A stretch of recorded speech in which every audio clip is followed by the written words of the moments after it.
How's it going, everyone, and welcome to another episode of No Excuses on YouTube.com. Their favorite show hosts are still Norian. And Volatile, and we're here to bring you the latest news and commentary on the video games industry for the week, such as it was. Brutal week that it was for all the three of us.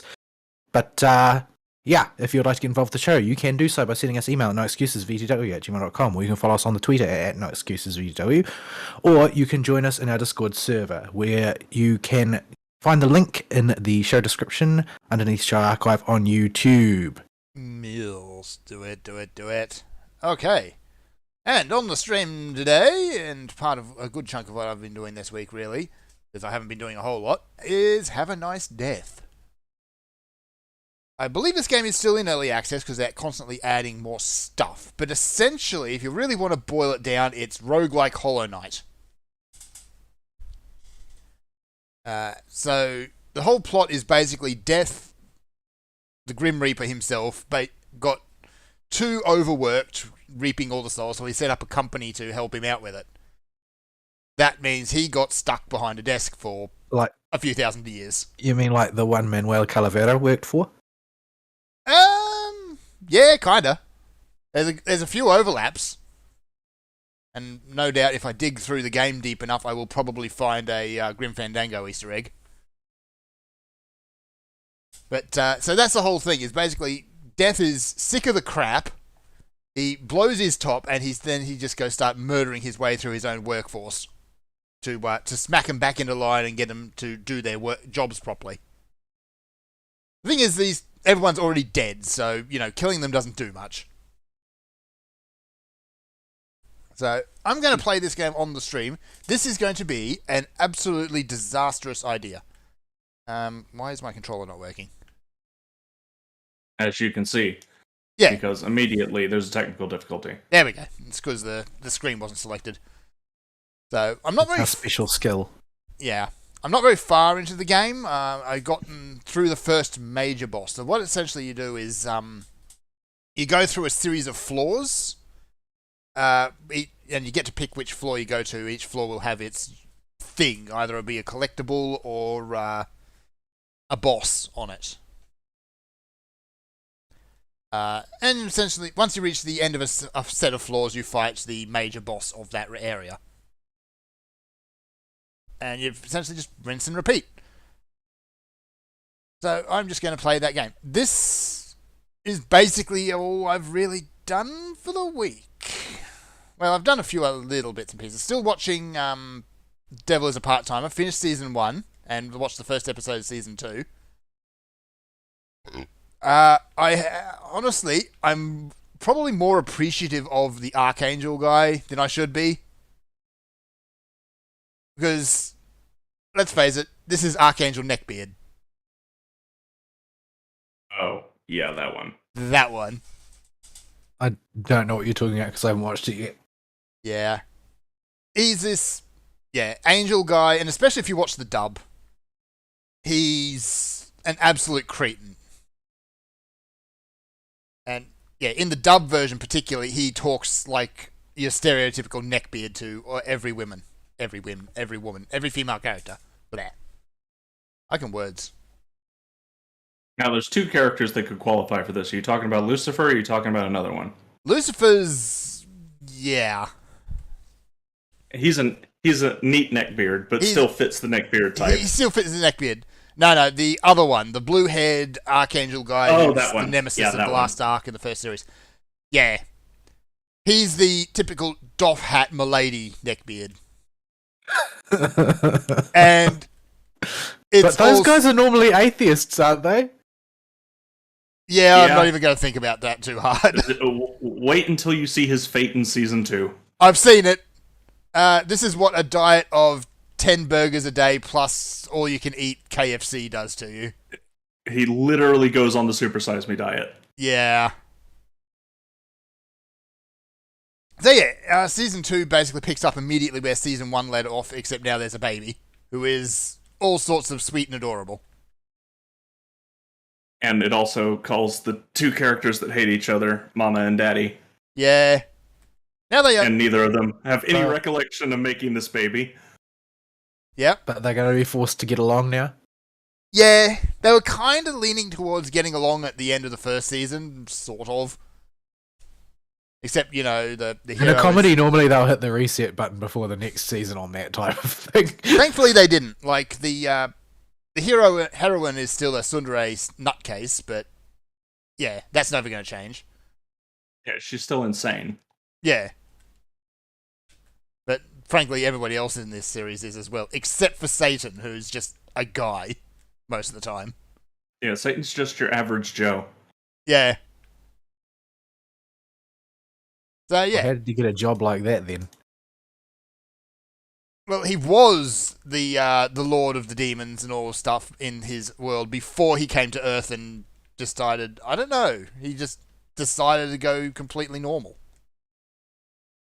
Well, he doesn't have it. He doesn't have access to his OP magical powers in the human universe. He has to play by human universe rules most of the time, unless very specific conditions are met, and he can rejuice himself. But this is not like a Western style Heaven and Hell. This is a Makai Tenkai style Heaven and Hell. Yeah. More of a reverse isekai. Yeah, it's they use the names, but that's about all they have in common with Western ideas of heaven and hell. So they're not Buddhist either. No. The demon world or realm is in fact a nation in the fantasy world that is physically on the same plane. Right.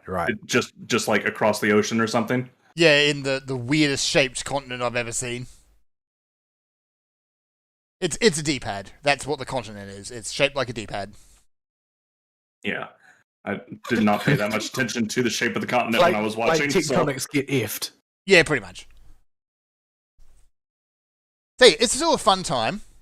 The dub, if you're feeling like being lazy like I was and just couldn't be bothered reading, is perfectly serviceable. They've cast the characters very well.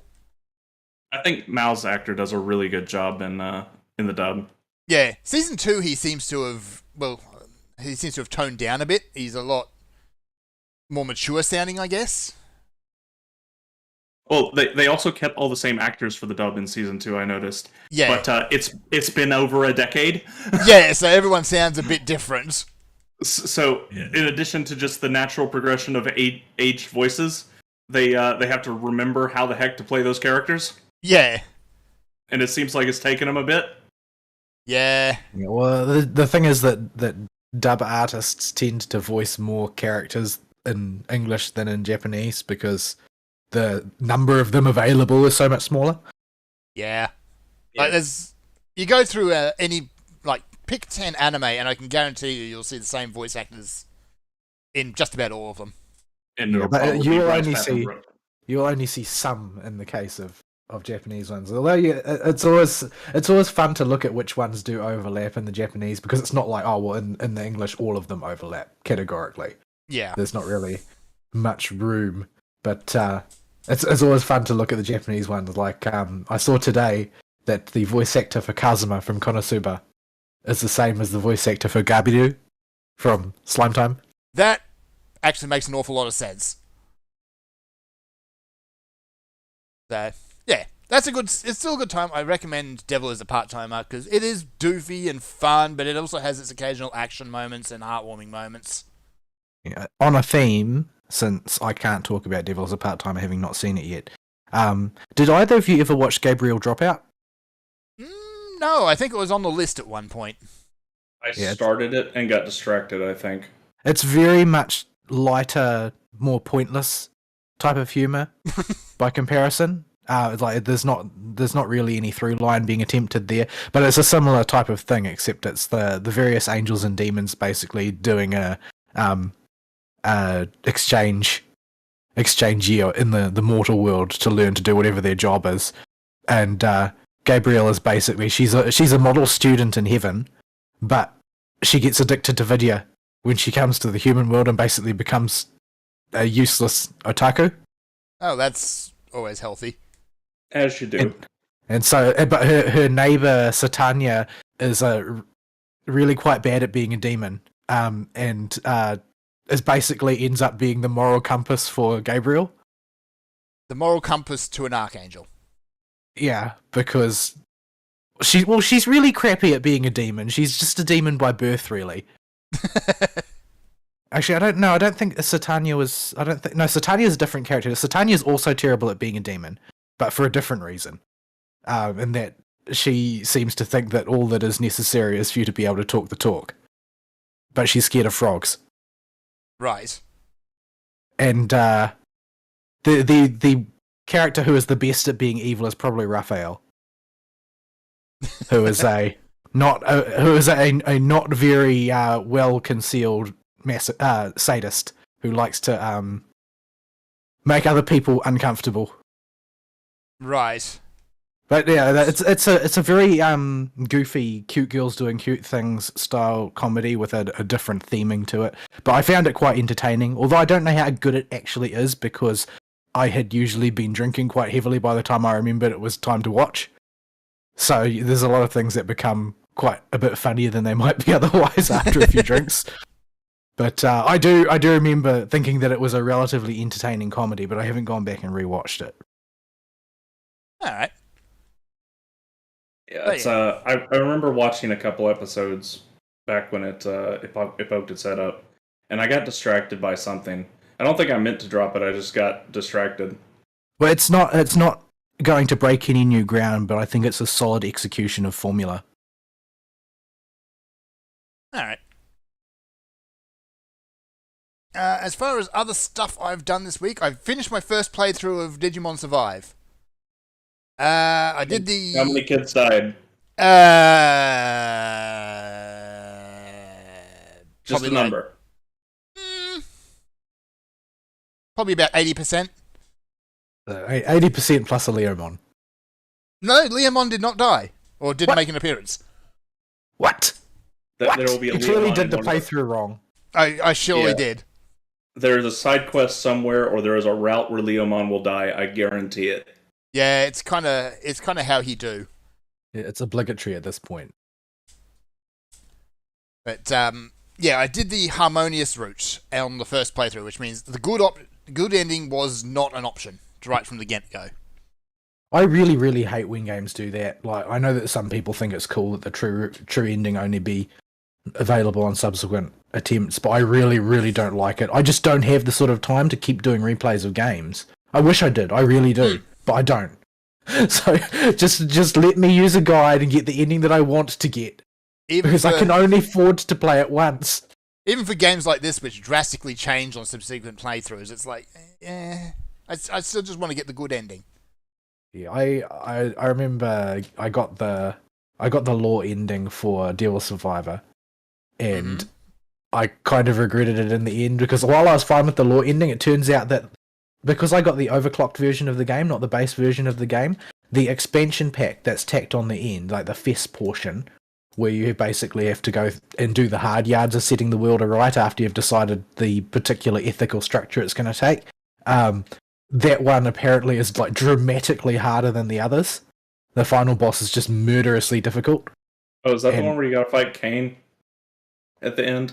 I don't think it is. I think I might be. I don't remember the details. I think the final boss was Susanoo or something, who is significantly harder than every other final boss that you can fight. Yeah. He just gets like a million turns to your one and can butcher half your party.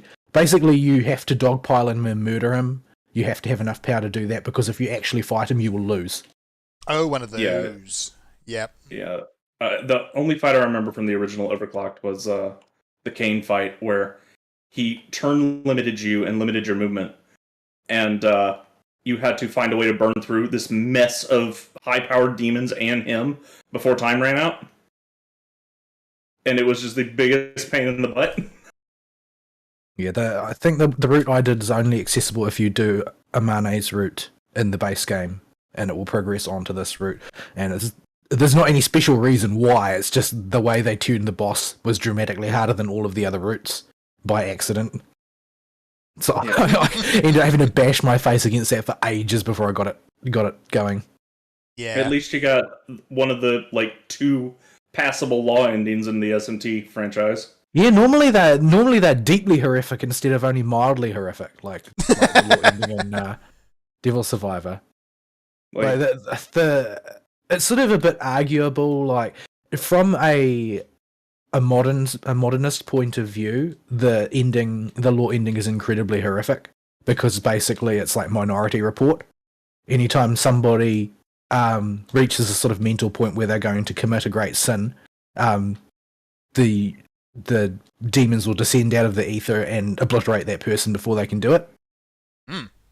And so it's deeply horrific, provided that you think that there was any alternative, but they clearly frame the metaphysics such that it was a foregone conclusion. Like, this person is guaranteed to be doing something horrible.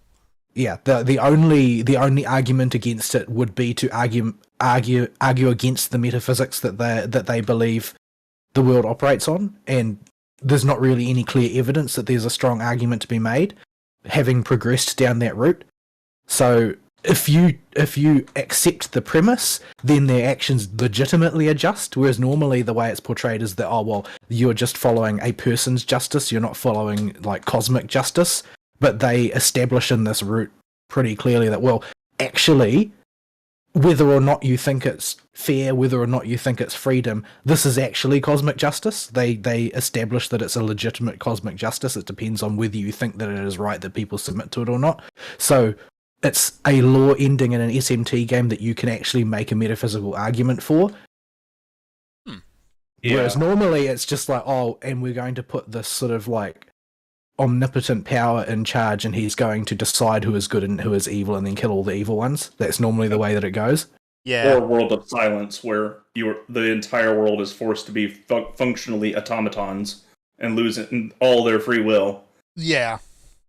Strange Journey actually has that ending originally for the Law route, and in Redux, they have what they call the new endings to Law and Chaos, where they realize they were so bleak with their endings, they have to have a new character come in and say, okay, I'm from the future. Here's what your ending led to, you retard. Why don't you try and get your act together and do it better this time? And they like, okay, maybe taking all free will away is a bad idea. Maybe total anarchy is a bad idea. No, I mean, to be fair, it's a philosophical argument that I've seen made. In fact, it was one that C.S. Lewis made in The Problem of Pain, that the reason why, philosophically, a possible reason why God decided to give free will to humanity despite what humanity proceeded to do with it was that without that having been a necessary step in the process, there wasn't any philosophically possible way to have people actually interact without any losers. And so free will needed to be in place, because if you were to prevent evil absolutely, it meant that no one's existence could ever occlude anybody else's existence for any reason, meaning that people would be incapable of interacting. Yeah.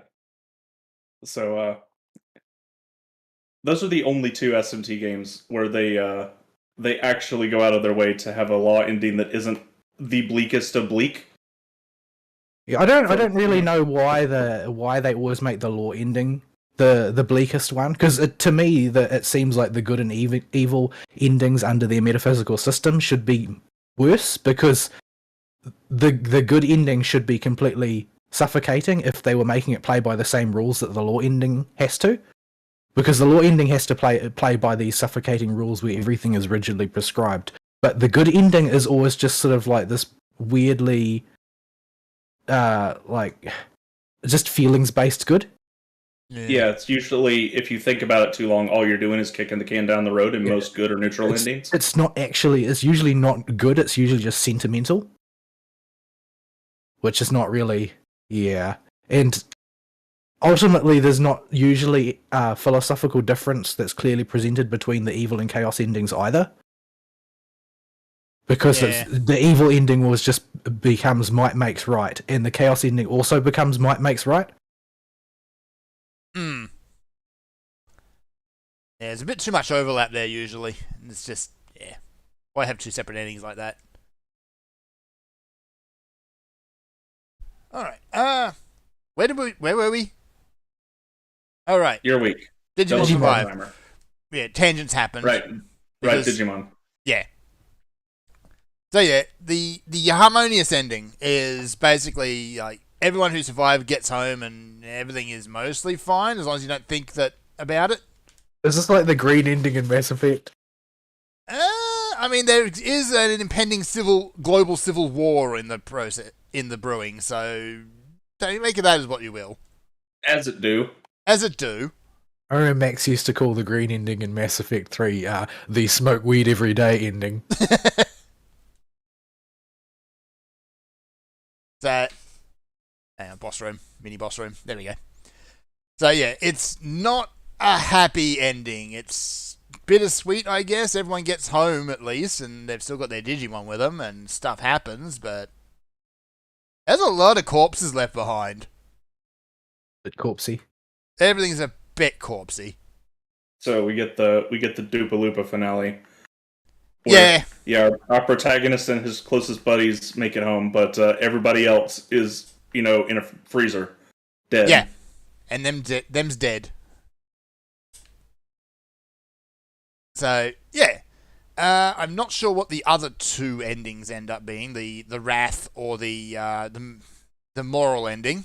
I'm assuming they're equally kind of bleak. Generally kind of awful. Yeah. So. Yeah, even if it is bleak, that kind of story can work, and it generally doesn't bite with me too much. Like, Doopa Loopa did fine because of the work that the protagonist had to go through to get to the point where at least he and his buddies survived. Yeah. And but, this has a lot of the same things. It's ultimately because the protagonist, well, he doesn't so much fail, it's just stuff happens that's outside of his control. Like, characters go off, they do have their own motivations and reasons for doing stuff. So, yeah, you can't, unlike some other games would try and tell you, or really bad writing would try and tell you, that the protagonist's actions are everything. And in this case, they're not. Whoops, I died.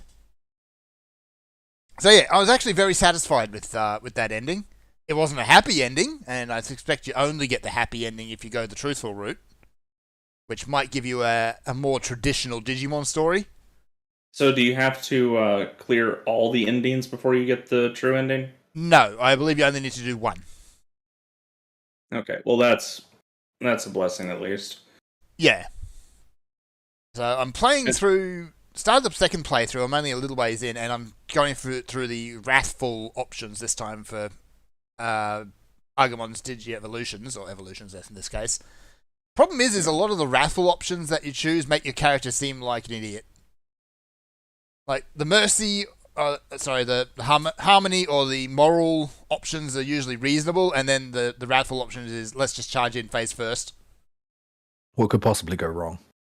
Yeah, what could possibly go wrong? So all the unga, much bunga. Yeah, you just go unga bunga on everything, and all the other characters will just say, no, that's a terrible idea. But it's not! Like, Unga bunga is always the best solution in my opinion. Like, that's the RP for my FF character. Is that she just thinks that Unga bunga is generally the best solution, and that she just likes a good scrap generally, and decided that being a hero was the best way to get to fight all the best scraps. Well, she wasn't wrong on that score. But in this case, you're on the wrong path when Agumon is calling you stupid. I'm surprised Agumon has a concept of stupid. He has the smoothest brain, that one. Agumon is he is certainly a special boy. He just has like two brain cells. One says hungry and the other one says tired. Yes. Or later on he might grow a third which says partner. That's about it. So the thing is because I'm doing it on New Game Plus, you get to keep all your Digimon as they were when you either lost them in the original playthrough or at the end of the game. Which means everyone's running around pretending that this one stray Gotsumon is a serious threat, and I just dropped Dino Rexmon on his face. So level 1 versus level, I think he's about level 60 or something at the end as the moment. So it's Yeah, it kind of takes a bit of the stakes out of the combat. Is Survive on PC or is Yes. it only on Switch? It is also on PC. I Okay. believe it's on PlayStation as well. Yeah, because So- I like Digimon a lot and would like to pick it up, but it is a time commitment. It is. If I am going to play through it and commit time to it, I would like to do it, on my computer instead of having to bend over, turn my Switch on, flip the dials to switch the channel and all that. It's just a extra pain in the butt. When I want to read something, I don't want any extra steps involved. I just want to turn it on and get to reading. Yeah. And the when you take the Switch off the mount, the combat can be a little bit eye strainy. But yeah, again, you're not there. You don't go into this game looking for the combat. You go into it for the writing. And even when the writing is a little bit jank because of wonky translation here and there, it's still an excellent ride. But do not go into this game expecting optimism. You will not find it. At least not initially. You will find dead children, is what you will find. As you do. As you do. Well, I don't know if that's how you do, but that's how we do, apparently. In this case it is. Why am I defending a little frog man outside Matoya's cave? Reasons. I'm being beaten up by a skeleton with a vacuum cleaner. I'm not doing so well because I'm trying to multitask again. Whoops. I just got killed by a skeleton with a vacuum cleaner. So yeah, that's basically been my week. Glowing recommendation for Digimon Survive. The stakes I've found actually, you'll at the end of chapter 8 is when you pick your route. And generally you'll want to pick whichever route you've invested most points into, being Is moral, it clearly signposted? as to which way you go. Yeah. It gives you a big Is it warning. just gonna is it gonna say, oh, well, this is the time, this is the hour at which we choose the way we will go? Yes, and at the bottom it says, would you like to save? So it does give you the option to make a save at that point. But yeah, generally you'll want to pick whichever one you've invested your morality into, because that way, that's how you get your ultimate form. Although, this Agumon has 5 ultimates, so I'm not sure how half of them end up being. So you're obliged to have the smooth brain dinosaur as your Yes. partner? Everyone's got their fixed partner. So you can't change it up, but you can recruit wild Digimon and just have them in your team. If you But really they won't want. have like a super form, will they? Yes, so wild Digimon, you need to use a consumable item, but you can evolve them at any time, provided you've got the items to do it. And once they're up, they don't go back down.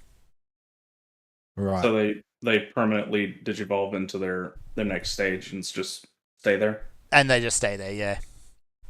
What kind of Digimon selection are you looking at with your choices For your party, or just across the board? for building your team? Alright. So what they've got is various different types. They'll specialize in a different area. You've got your all-rounders, of course, but you've also got ones that are dedicated towards defense, movement, all that sort of things.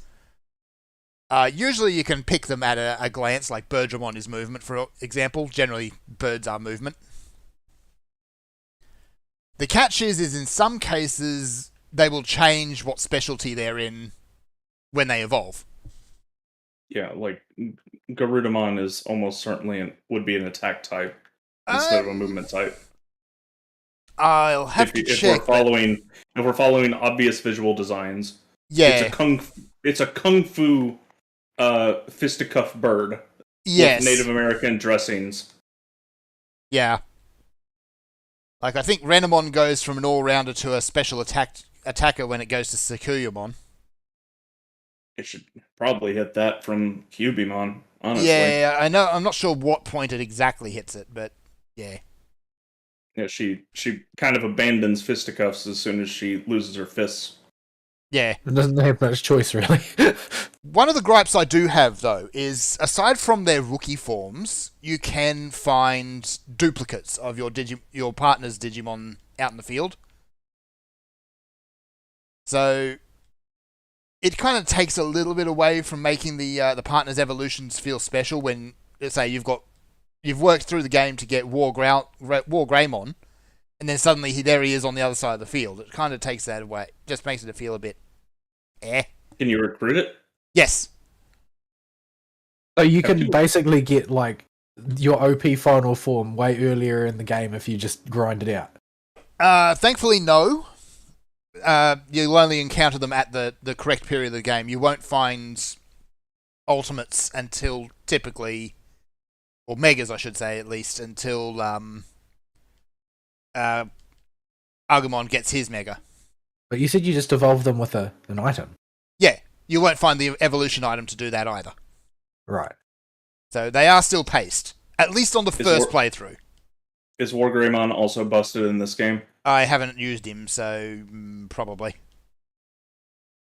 Like, is Gaia Tornado and Terra Force ignore defense completely for some godforsaken reason? Yeah. Like Omnimon, nah. He can't hit as hard as War Greymon. You need half an Omnimon. War Greymon does 3, 4, 5 times the damage of Omnimon, because ignore defense completely. Who thought that was a good idea? Wasn't Omnimon supposed to be able to like destroy the universe? Yes. In his super juiced form, yeah, he can. Yeah. So an angry dinosaur in armor is roughly equivalent.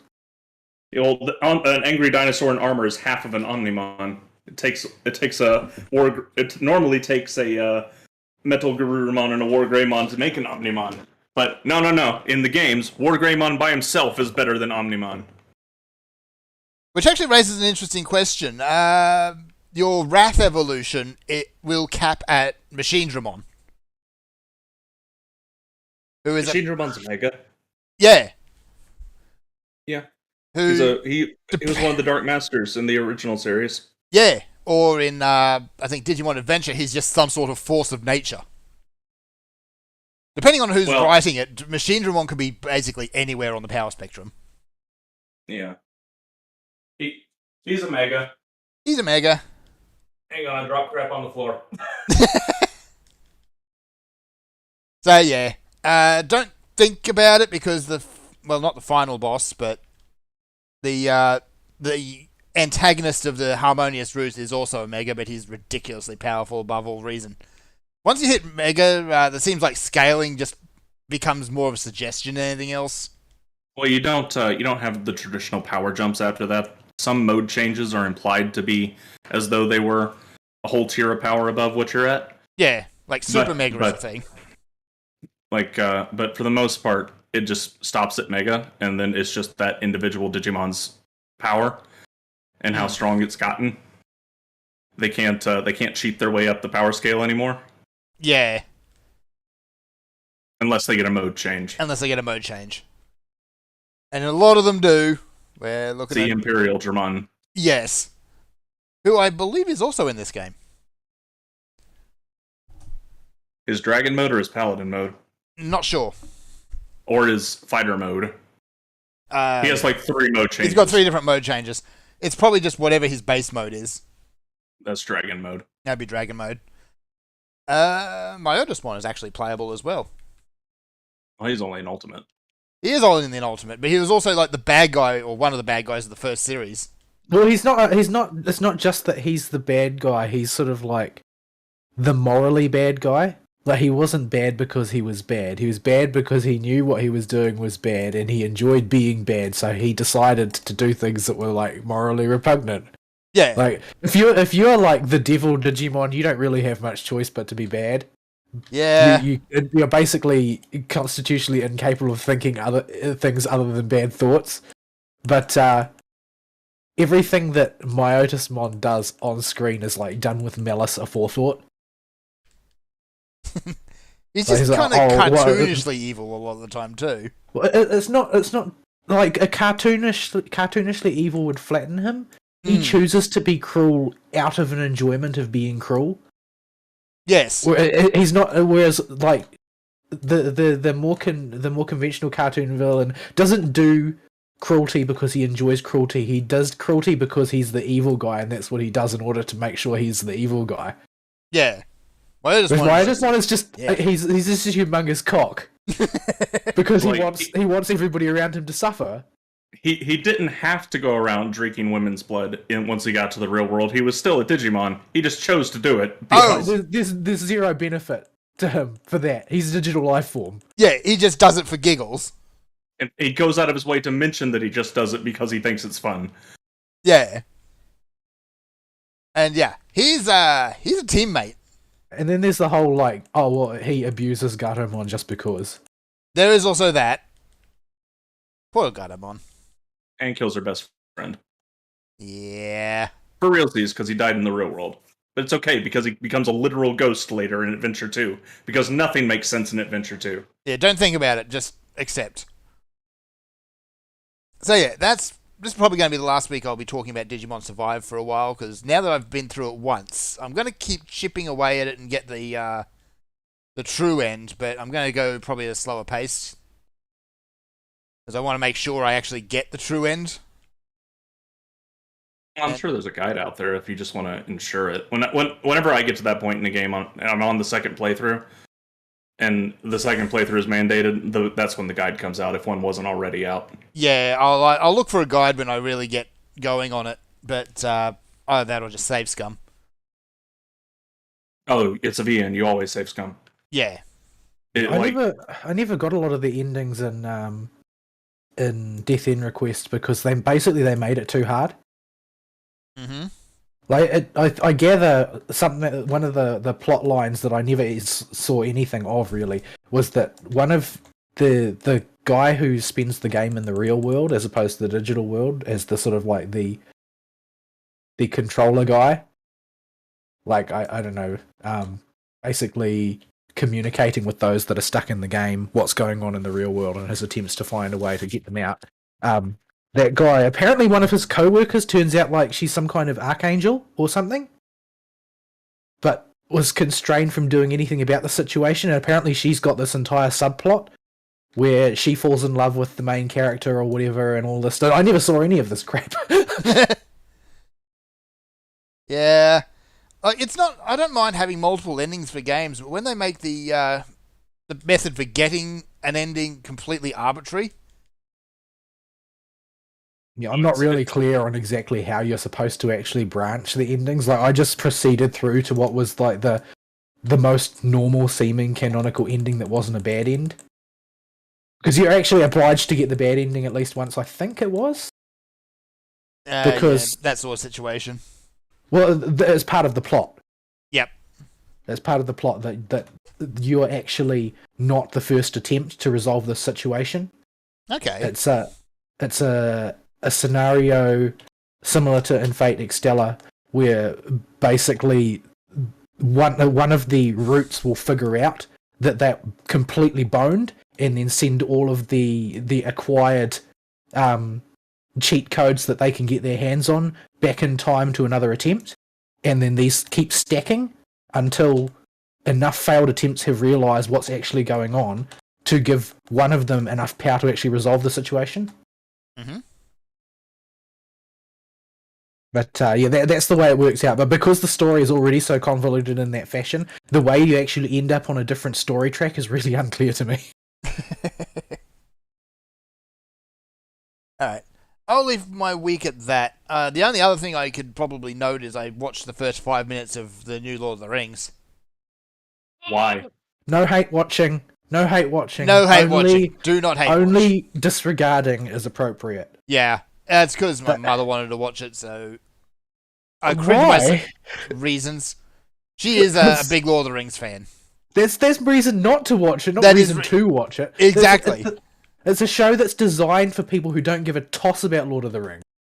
It's Tolkien without Tolkien. It's Tolkien. Ugh. Not even that. It's generic fantasy tat, which has had the Tolkien brand slathered on top. Yeah. Poorly. No, it's been deliberately exercised. So don't watch it. And even if you do watch it, like the first 5 minutes, the writing was so abominable, I just had to leave the room. So the interesting thing is that even the critics haven't been able to bring themselves to praise it. A lot of them. Yeah, a lot of them. Like it's still got a good Rotten Tomatoes rating because obviously, well, I mean, it's going to because they froze out user reviews claiming that it was being review bombed. Yeah, because they Obviously. always do, and they must soggy knees. But they apparently a lot of like the critical apparatus simply can't bring themselves to tell a lie that enormous that it's good. There is one reviewer who is ultra woke who came out with a really great line that I love, which is that Galadriel somehow manages to be at the same time a Mary Sue and a Karen. But that's basically like the ideal leftist heroine in a nutshell. Yeah, Captain Karen, attack. So yeah, don't watch it. It's abominable. It's pretty, but it's abominable. Yeah, I think the only way you're going to send a message to Amazon with this is apathy, because negativity doesn't work anymore. Didn't work really well to begin with, but especially since anytime negativity shows up, they just claim review bombing. Yeah, it gives them an excuse to claim that, oh well, this is a small group of haters who are artificially astroturfing a negative opinion about it. Yeah. Thankfully, the one truth they've never been able to hide from is the money. Yeah, they spend a lot of money on this. I've seen a lot of people. No, actually, I think I've seen at least one person and their prominent adherents, claiming that it's actually some kind of money laundering scheme. They're trying to pull the producers because it's so atrocious, made by people with so little experience making things that they couldn't possibly have intended it to be good. Yeah, when even its most militant defenders going on a personal attack of the critics rather than trying to argue as to why it's good. So, just don't. Save yourself the time. Don't. I'm looking forward to watching all of the Scorn though. Oh, it's delicious. And I'm sure it will generate some choice memes. Oh, it is. It's out now, and it's... Well, actually, people are still memeing on She-Hulk at the moment, so it might take a little while for that to trickle down. She-Hulk looks so appalling. When she goes on a feminist tirade saying why she is better at being angry than the Hulk. No, there's a very, very simple reason that women are better controlling their anger than men, and that's because if a woman didn't control her anger, she would be killed by a man in previous eras. Well, in this it's case, as simple as that. In this case, she's better because she got wolf whistled one time. Yeah, no, women suppress those types of aggressive emotional responses because cultural and biological evolution have calibrated them to do so because they are weaker. It's as simple as that. You're weaker, so you have to suppress your outrage. Even among men, you will find this. Weaker men have to suppress their outrage because they will get, flattened by a stronger man if they express outrage to their face. It's simple cultural logic. You can't derive because I got wolf whistled, therefore I'm better at controlling my anger. Like, this is not a syllogism that works, and nobody is going to buy it. Yeah. Like, you would have to already be so deep in the Kool-Aid as to be drowning in it to actually give that even the time of day, much less take it on board. California. Well, yeah, California's like one of the circles of hell, basically. It's not really a place in the mortal plane. Yeah, California is it's a very silly place. Not like Camelot. I don't know. They imply Camelot is kind of like the California of King Arthur's time. Yeah. In the movie, in Monty Python, anyway. That's the impression I got. I don't know. We never see it though, do we? Really? Not really. No. We never see it because they're just they're out on a quest looking. Didn't they come from Mercia and then they went looking for the Holy Grail? And you see of Camelot is a stock model. They discover the French have it, and so they attack a French castle and get arrested by the Fuzz. Spoilers. Yeah, that's the plot for Holy Grail, basically. Some other stuff happens, but that's basically the plot. Spoilers for however many years it's been since Monty Python and Quest for the Holy Grail came out. Many. 70s, before we were born? Yeah. It's an old movie, and it's still a lot of fun. Well, I mean, it was made in an era where you were allowed to be humorous. And to just be absolutely ridiculous. I'm pretty sure humor's against the law now in some countries. Yeah, pretty much. Definitely in Britain. I Anywho, definitely get that impression. what you been up to, Vol?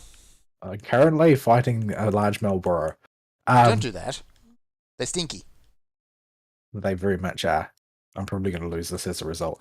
But, yeah, so I haven't done very much. It's been a very busy week at work. And I say that, but it could have been a lot worse than it was, so I've been sort of, like, convincing myself it wasn't as bad as all that. It probably was as bad as all that. There wasn't that much work to do in the conventional sense, but the manager wasn't around, so I had to sort out every little problem personally. I couldn't allow somebody with actually time to do it to deal with the situation. So yeah, it was busy. I didn't play very much in the way of video games as a result. I didn't get to do the farming that I would have liked to do for the lottery event in FGO, and I'm not sure whether I'm happy or sad about that because, well, honestly, it's probably better for me, generally speaking, not to spend a lot of effort farming those things, because some people do real crazy. They go whole hog. They do hundreds and hundreds of lotto boxes. That would be one thing. The thing is that if you do hundreds of lotto boxes, you then have to open them and sort the contents later by hand. Like some people use, there's a program called Fate Grand Automation that some people use to automate their farming once they've got their strat down perfect. Most of the time you need to be a whale to do that, though. I don't quite have a perfect roster for it, although I got probably within a few percent points of being able to do it. But even if you can automate that, and even if you can automate opening the lotto boxes, you can't automate sorting the contents, which can take a very, very long time. You gotta manually put in all them experience things and find something to do with them, and you gotta figure out what to do with the CE stuff. And oh no. Yeah, it's not a great experience, and so I've probably farmed enough for about 35 lotto boxes, which is going to take long enough to sort as it is. Yeah. It's over tomorrow, though. After that is going to be hunting quests, which I don't care about, because it's just excess farming for people that can be bothered with that kind of thing. And the drop rates aren't even... Useful exactly once when I needed hearts. Yeah, it's not really... It's not really good enough drop rates to justify going ham on it, unless you're short on bones and there's a bones stage, because you can never have enough bones. Every servant seems to need bones, and the amount of like 250 for whatever reason. Yeah. Do you have to open all the lotto boxes before the event ends? No, you've got 7 days to sort that out after the event is finished. Okay, so you at least take your time with that. Yeah, so that's what I'm going to be doing instead of hunting quests and sorting through my lotto boxes. But after that is the next Gouda Gouda event. Now, this Gouda Gouda event is notable because it introduces the only limited 1-star in the game. Okay, well, that sounds actually very Gouda Gouda, honestly. Yeah. I think he's a 1-star. Nobukatsu. Okay, I spelled it wrong. So it's Oda Nobukatsu, which is Nobu's elder sister worshipping lunatic little brother. Yeah. And he's a 1-star archer, limited only to the Gouda Gouda event. It's the only time you can pull him, so you've got to sit there and pull 5 copies of him from the friend gacha. That's gonna be an issue. Yeah. And basically, he's actually, for a 1-star support, he's not bad. He's extremely good with Avenger Nobu in particular. Like, Avenger Nobu is a really bad 5-star under normal circumstances. But paired with Nobukatsu, she suddenly becomes extremely effective when used with the good Buster Crit setup. Because he is monomaniacally focused on buffing his sister. and he's also a self-sacrificing support. So very good if you want to, shuffle him off stage quickly once he's burned all of his usefulness. Just blow him up. Yeah, he's got a suicide noble phantasm, much like Arash does. So yeah, that's going to happen, and so I'm going to get stuck with the friend point gacha and cleaning out my CEs again when that happens. Although I will be rolling for Himiko on that banner as on the main banner as well. Yeah. I've also heard people say that this is the best banner to spend all of your friend points on, and I'm not sure the reason why. I think that it's something to do with a later system that will be implemented where append coins will be able to be traded in for grails or something. But I'm not quite sure why it is that this is the banner that you want to spend your friend points on. It's probably something to do with the fact that Nobukatsu is in there. Maybe he gives more points. More append coins because he's limited. Maybe. But yeah, there's supposed to be a lot of spam rolling the friend gacha at that point, which is going to. I'll probably go as far as MP5, but I'm not that enthusiastic for farming up grails that I would go ham on it. I've got more grails than I use anyway. Though the main reason for that is they're all sort of a save it for a rainy day thing for me. There's a lot of characters that I'd like to raise to 100, but they might release another Kyo. Yeah, that's basically what I'm saving them for. Is because if they decide to, next summer they're releasing Saber Kyo or something, then all of those grails are now spoken for, aren't they? Yeah. But got to feed the waifu. Got to feed the waifu. I haven't made much progress on her lately, although there's going to be a huge outpouring of XP cards from these lotto boxes, so I'll probably feed them to Kyo as well, get her to level 104, and bump her another notch up everybody's friend lists, just to antagonise them a little bit more. Every time that they're trying to sort by level, there's this Kiyohime sitting at the top of the Berserker list. You should just go, find some meth one day, and just power grind the EXP farming next time it's half off all day long just to get her to 120. 24 hours of straight farming. This sounds like a terrible idea. And then get her to the highest level you can so she's always and forever at the top of everybody's friends list. Don't do meth, kids. It makes you... She is the most popular 3-star for people to get to level 120. I was kind of surprised about that. In fact, everybody was surprised by that, but gratifying because it means that FGO players have good taste. But yeah, so it just means they've all been kidnapped by the same girl. Well, yeah, I mean that is her shtick. But so yeah, Pinecone is doing another event, and I really, really wish that they hadn't chosen the name Intimacy Episodes for the character conversations.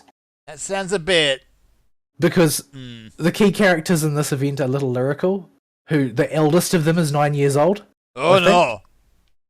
Yeah, they've been calling all the you can get rep points with the girls that are central to every event now, and as your rep with them goes up by doing little one-off conversations that are 2 lines long and you answer a question, and depending on the answer you get more rep points with them. They've been calling these intimacy episodes for all of them, and this one we have a bunch of little kids as the central characters who are getting intimacy episodes. Why that name? Surely you foresaw this outcome. Given that it's Crunchyroll, probably not. The thing is that Little Lyrical are they're probably the only guild that get multiple events that are specifically about them. The others will have to take their turn, but Little Lyrical get quite a bit of attention. And that's probably because Kyoka simps make up the majority of the player base. Yeah, Kyoka is the equivalent, roughly, in character to... she's a little more abrasive than she is to Arisu from Idolmaster, who had a similar phenomenon, except with Arisu it always seemed much more wholesome for some reason. I don't know what it is about Kyoka that brings out the weirder elements in people. Yeah, I don't know either. It's I can't really figure it out. I mean, I guess it's because that she she plays deliberately into the tsundere archetype, right? But that's pretty much explicitly a romantic archetype as far as characters are concerned. That's the way it's always deployed. I guess. Because she's not. It's not like they're just she's calling them a pervert because they appear to be too into little kids or whatever. That's not the long and short of it. Like, she is explicitly tsundere. Like, they make her affections clear alongside her hostility, but because while you can interpret that in an entirely innocent light, it's still, when it's deployed under normal circumstances, the abrasive, dishonest about her feelings, twin-tailed girl is usually a romantic archetype. Yeah, they've made a romantic archetype and then they've just aged her down. So there's no real way for it to not seem inappropriate, because the only thing they really did was change the level of her age. Yeah, because the closest equivalent we had in Idolmaster was Arisu. And her deal was, she was at the agency, and her parents effectively treated the daycare as an agency, and she's so much younger than practically everybody at the agency that she's trying to act older than she actually is. And there was never any kind of, despite having a similar personality type with the way she emotes and talks, there was never any type of, I'm trying to think of a safe for work way of putting it, super weirdo contingent for Arisu. Are you sure? Because you would have avoided that particular segment of the internet anyway. This is true, and it seemed like that was the case. So, well, I think I think that it is I think it is just simply the fact that all of the other characters are romantic archetypes, and Kyoka is also written as though she were a romantic archetype, except she can't be because she's 7 years old. Gotta get the creeper in. Yeah, and she gets an awful lot of alternate costumes compared to other characters. They are very cute and child appropriate types of costumes. They're not like salacious costumes, although in Japan she got a swimsuit recently, but I think it looked like a child swimsuit. But the fact she got one at all is a little bit troubling. Are they trying to get the disturbingly into little sister market? Well, she's not a little sister character. Reno's the little sister character. Right. And Reno's like 14, ain't she? Yeah, she's like the... Comparatively speaking. She's starting high school. Like, her character episodes are about her doing her final middle school exams and her entrance exams for high school.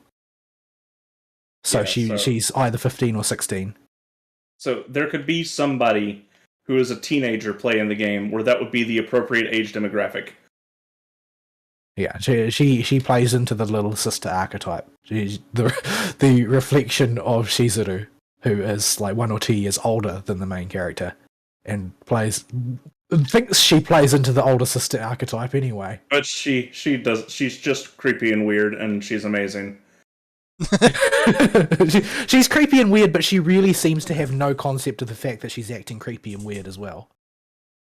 Like, so, no. You think you're acting like a big sister. There is no big sister who acts like this around her little brother. You're just being creepy and weird. Yeah, I mean, it's the goddess Ameth comments on that as well. It's like that she's basically has no self-awareness. That she's actually just head over heels in love with the main character, but is trying to convince herself that no, she's just got sisterly affection. But yeah, Ameth got released in Japan though. I wonder if she's going to completely shred the meta. The meta. Who knows? She's been the 7 crowns were all OP, so. Well, she's not merely one of the 7 crowns. She's like yeah. the goddess figure. Yeah, so she's like a whole tier above them in terms of power. Well, is she though? Because I haven't gotten that far through the story, but she's always talking about how basically all of her processing resources are tied up, just basically keeping the world ticking over. and Yeah. so she can't exert any influence on the world itself. But if she's freed up enough resources to be a character now, unless it's like some projection of her that's semi-autonomous. I thought that they were going to bring on that character that lives in the guild house first. What's her name? I don't remember. Oh, the girl that gives you the potions every day? She doesn't give me potions. Oh, the skip tickets? No, I'm not talking about her. She's already a character. Not in English, but in the Japanese one. I'm talking about the other fairy, Ameth's Junior. Oh, that one, right. The one that they introduced when they expanded the guild house. Yeah, I thought they were going to bring her out as a character at some point because she's already poised for it, and the fact that she's locked up in the guild house is sort of an artificial story beat. Like, oh, well, you can't leave because then the system would catch you and erase you or something like that. That seems like it's an easier plot point to work around than Ameth. But, oh well.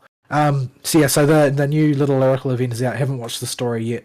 You've got to really set aside some time to watch Pinecone stories. It's much like FGO. There's a lot of meat to them. Yeah, But- I'm way behind on the event stories. I'm just now starting to get around to them. I'm even behind on the main story. I'm a good 3 chapters behind the main story still. Yeah, I'm well behind. I think that where I'm up to, I'm up to the story where Muimi has just bailed them out of trying to find Nenica and the lab exploding, Okay. and Muimi's constantly complaining that any time she runs into the Gourmet Guild characters, something will explode. I see. That sounds familiar. I think I know where you are. Yeah, so the main party is now acquainted with Rajnikant and Muimi, and Labyrinth is now asleep, and they're at one of their safe houses, one of the Labyrinth safe houses. Yeah. Okay. So But yeah, it's a chunky story, but unlike FGO, it sits off to the side, so you can just watch it in blocks like you would an anime. It's not something that you watch fight, because the actual fighting parts to the game have nothing to do with the story whatsoever. There's basically no gameplay story integration at all.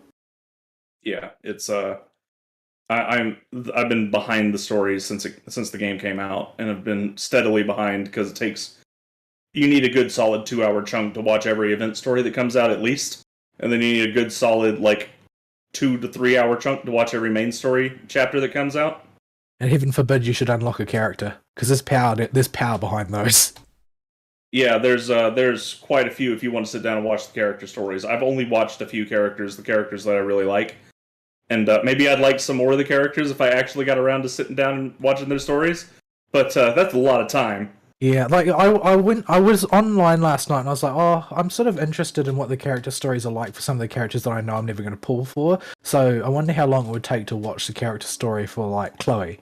So I looked up somebody who'd posted the character story for Chloe, and it's like, an hour and 15 minutes? I don't have that sort of time. Yeah, it's I've watched Akari's because it's Akari, and it's gonna be funny. Because Akari's makes me cringe. She's not old enough. She is definitely not old enough. She's just out of breath because she's been exerting herself in training. She's just stuck up in the tree in its really big, hard trunk. What? She's basically an innuendo machine, and it's really unclear how much she realizes she's an innuendo machine. The game... Anytime she's interacting with her sister, it sounds a lot like she knows exactly what she's saying. But anytime she's with the pro tag, it could go either way. Yeah, she plays it off completely innocent anytime it's just her and the protagonist. But if her sister is there, she's clearly winding her up. She's a saxophone player in real life, so she knows how to blow them horns. Dude. Much like the daily quests for the Sons of Hydia. Yep. Oh no. But yeah, I haven't watched most of those episodes either, simply because of the time it would take. For some of the characters that I use really regularly, I've done them, but a lot of them that I haven't. Even though I use Muimi all the time, she's gated behind main story, and I don't think I'm caught up yet. Yeah, I haven't seen hers yet. I've been meaning to though. And Nedicus Christina is is gated just even further along. Yeah, Christina's story is real simple. She's just insane. Yeah, I mean, she's pretty straightforward about it. Easy to understand in that sense. She's fully aware she's crazy and doesn't care. Yeah, Akino's story was incredibly frustrating. She's one of my favorite characters, but she basically makes no character progress in her entire story. Just nothing changes. It's all supposed to be about her learning things, but she doesn't learn a damn thing. She's still the same incredibly wealthy doho-ho-ho lady that she was at the very start. There's no deepening of her relationship with the main character. There's no her coming better to understand the way the normies live. There's nothing really changes. So they do paint her in a relatively flattering light, considering what a head case she is due to her upbringing of not understanding what money is for. But it's not a very rewarding story to watch through. Yeah, Miyako's there is pudding, and she wants it, and she's gonna find a way to get it. And for some reason, she's a ghost in real life too. Yeah, Ilya's is also very unclear. Like, it seems to be the story seems to basically take it for granted that she actually is a vampire IRL who just happens to play video games. Yeah, but she never offers any kind of proof that she is a vampire. She could just be a little girl who has decided that she is a vampire. And it wouldn't change anything about the way the story plays out. Honestly, it sounds like she should be a VTuber. because Pinecone came just a little bit before the VTuber boom. Yeah. So there are not any that have been VTubers IRL. And I presume it will Yes. come up in story, because the one that so far seems to make the least sense to me is probably Kokoro. Like, Yeah. her life story is so bizarre that I don't... She lives in a zoo? What? Really? Yeah, like I get the feeling that Ameth had a hand in setting up a backstory for Kokoro. It's so weird. Yeah, This because she's is- clearly not a normal person.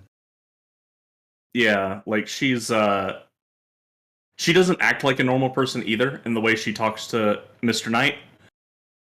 Yeah, She talks like a program. And the sort of, there's a real lack of proper familial relationships in the setting.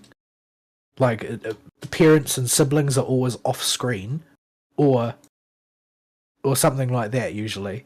But in Kokoro's case, it's like, oh well, my dad is one of the Seven Crowns. It's like, what? Hold on.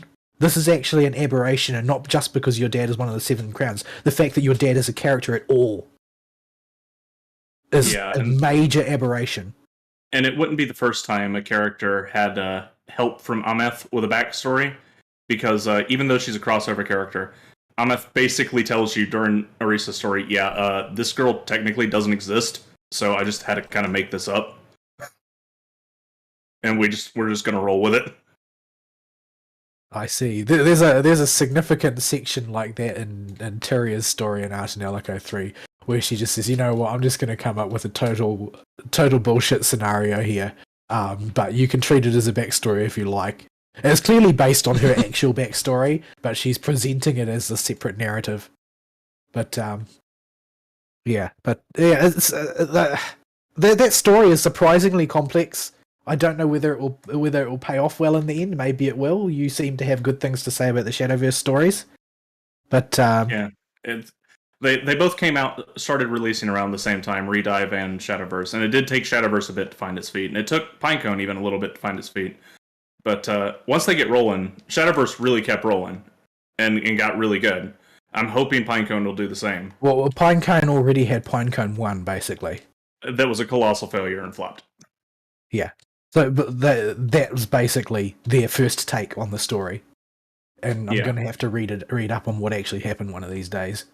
The only thing I know that happened was the guild that was Yui, Ray, and all them was the Protag's equivalent to the Gourmet Guild in that cycle, and Redive takes place after the bad ending. Yeah, so I presume that they just got to the final boss and got trounced, or something like that. Yeah, that's what appears to happen in the prologue of Redive. But yeah. What else did I do this week? I'm sort of skirting around the main topic, and the main topic is the raids. The Pandemonium Tier 2 Abyssos. I will pull this up so we have a reference for it when I'm not getting eaten by... I missed these entirely. I got online just in time for you guys to finish up on the server to go down. Yeah, server maintenance was happening, so we were racing the maintenance, basically. Yeah. You never know when you're going to have time off. I don't either. Yeah, like we could wait for you, but there's no knowing when next our schedules will overlap. Because you don't know when our schedules are going to overlap. You don't know when you're going to be asleep and when you're going to be awake. There's always something stupid going on. Yeah, it seems like any given time could be drunk cowboy time. Yeah, it happens. Anywho, Pandemonium. Right, so second tier of Pandemonium. It's surprisingly a semi-self-contained story, which I didn't really expect. Like, because the first one sort of it has a beginning, a middle, and an end. You don't reveal the final boss motivation or anything like that. You've got this story. You've got this guy who's in charge. And he's become a vampire for some reason, just like Nicolas Cage, and he's just he's controlling his little area of Pandemonium, and he's undertaking these machinations of various kinds, and then at the end you fight him and he turns into the Castlevania guy. What's his name? Dracula. Yeah, that guy, Dracula. And he becomes a big... If you get to do Savage, you get to see him in his final form, as opposed to not even his final form. Which is Portrait of Ruin Dracula. Yeah. But yeah, and so you resolve the mystery of that level of Pandemonium, and then you go deeper. And this one undertakes a different mystery, and I don't really want to say much about it because I feel it's spoilers, and Vern will enjoy it more if he gets to see it fresh. Even though it's not like plot crucial, this is more sort of like, let's dig through the past and explore a little bit more about these people you once knew, type of thing. And before you go into the raids, I would recommend that you refresh your mind on the names of all the dudes that were introduced in the first part, because they have very long names. They're all Greek. They don't roll off the tongue if you don't speak Greek.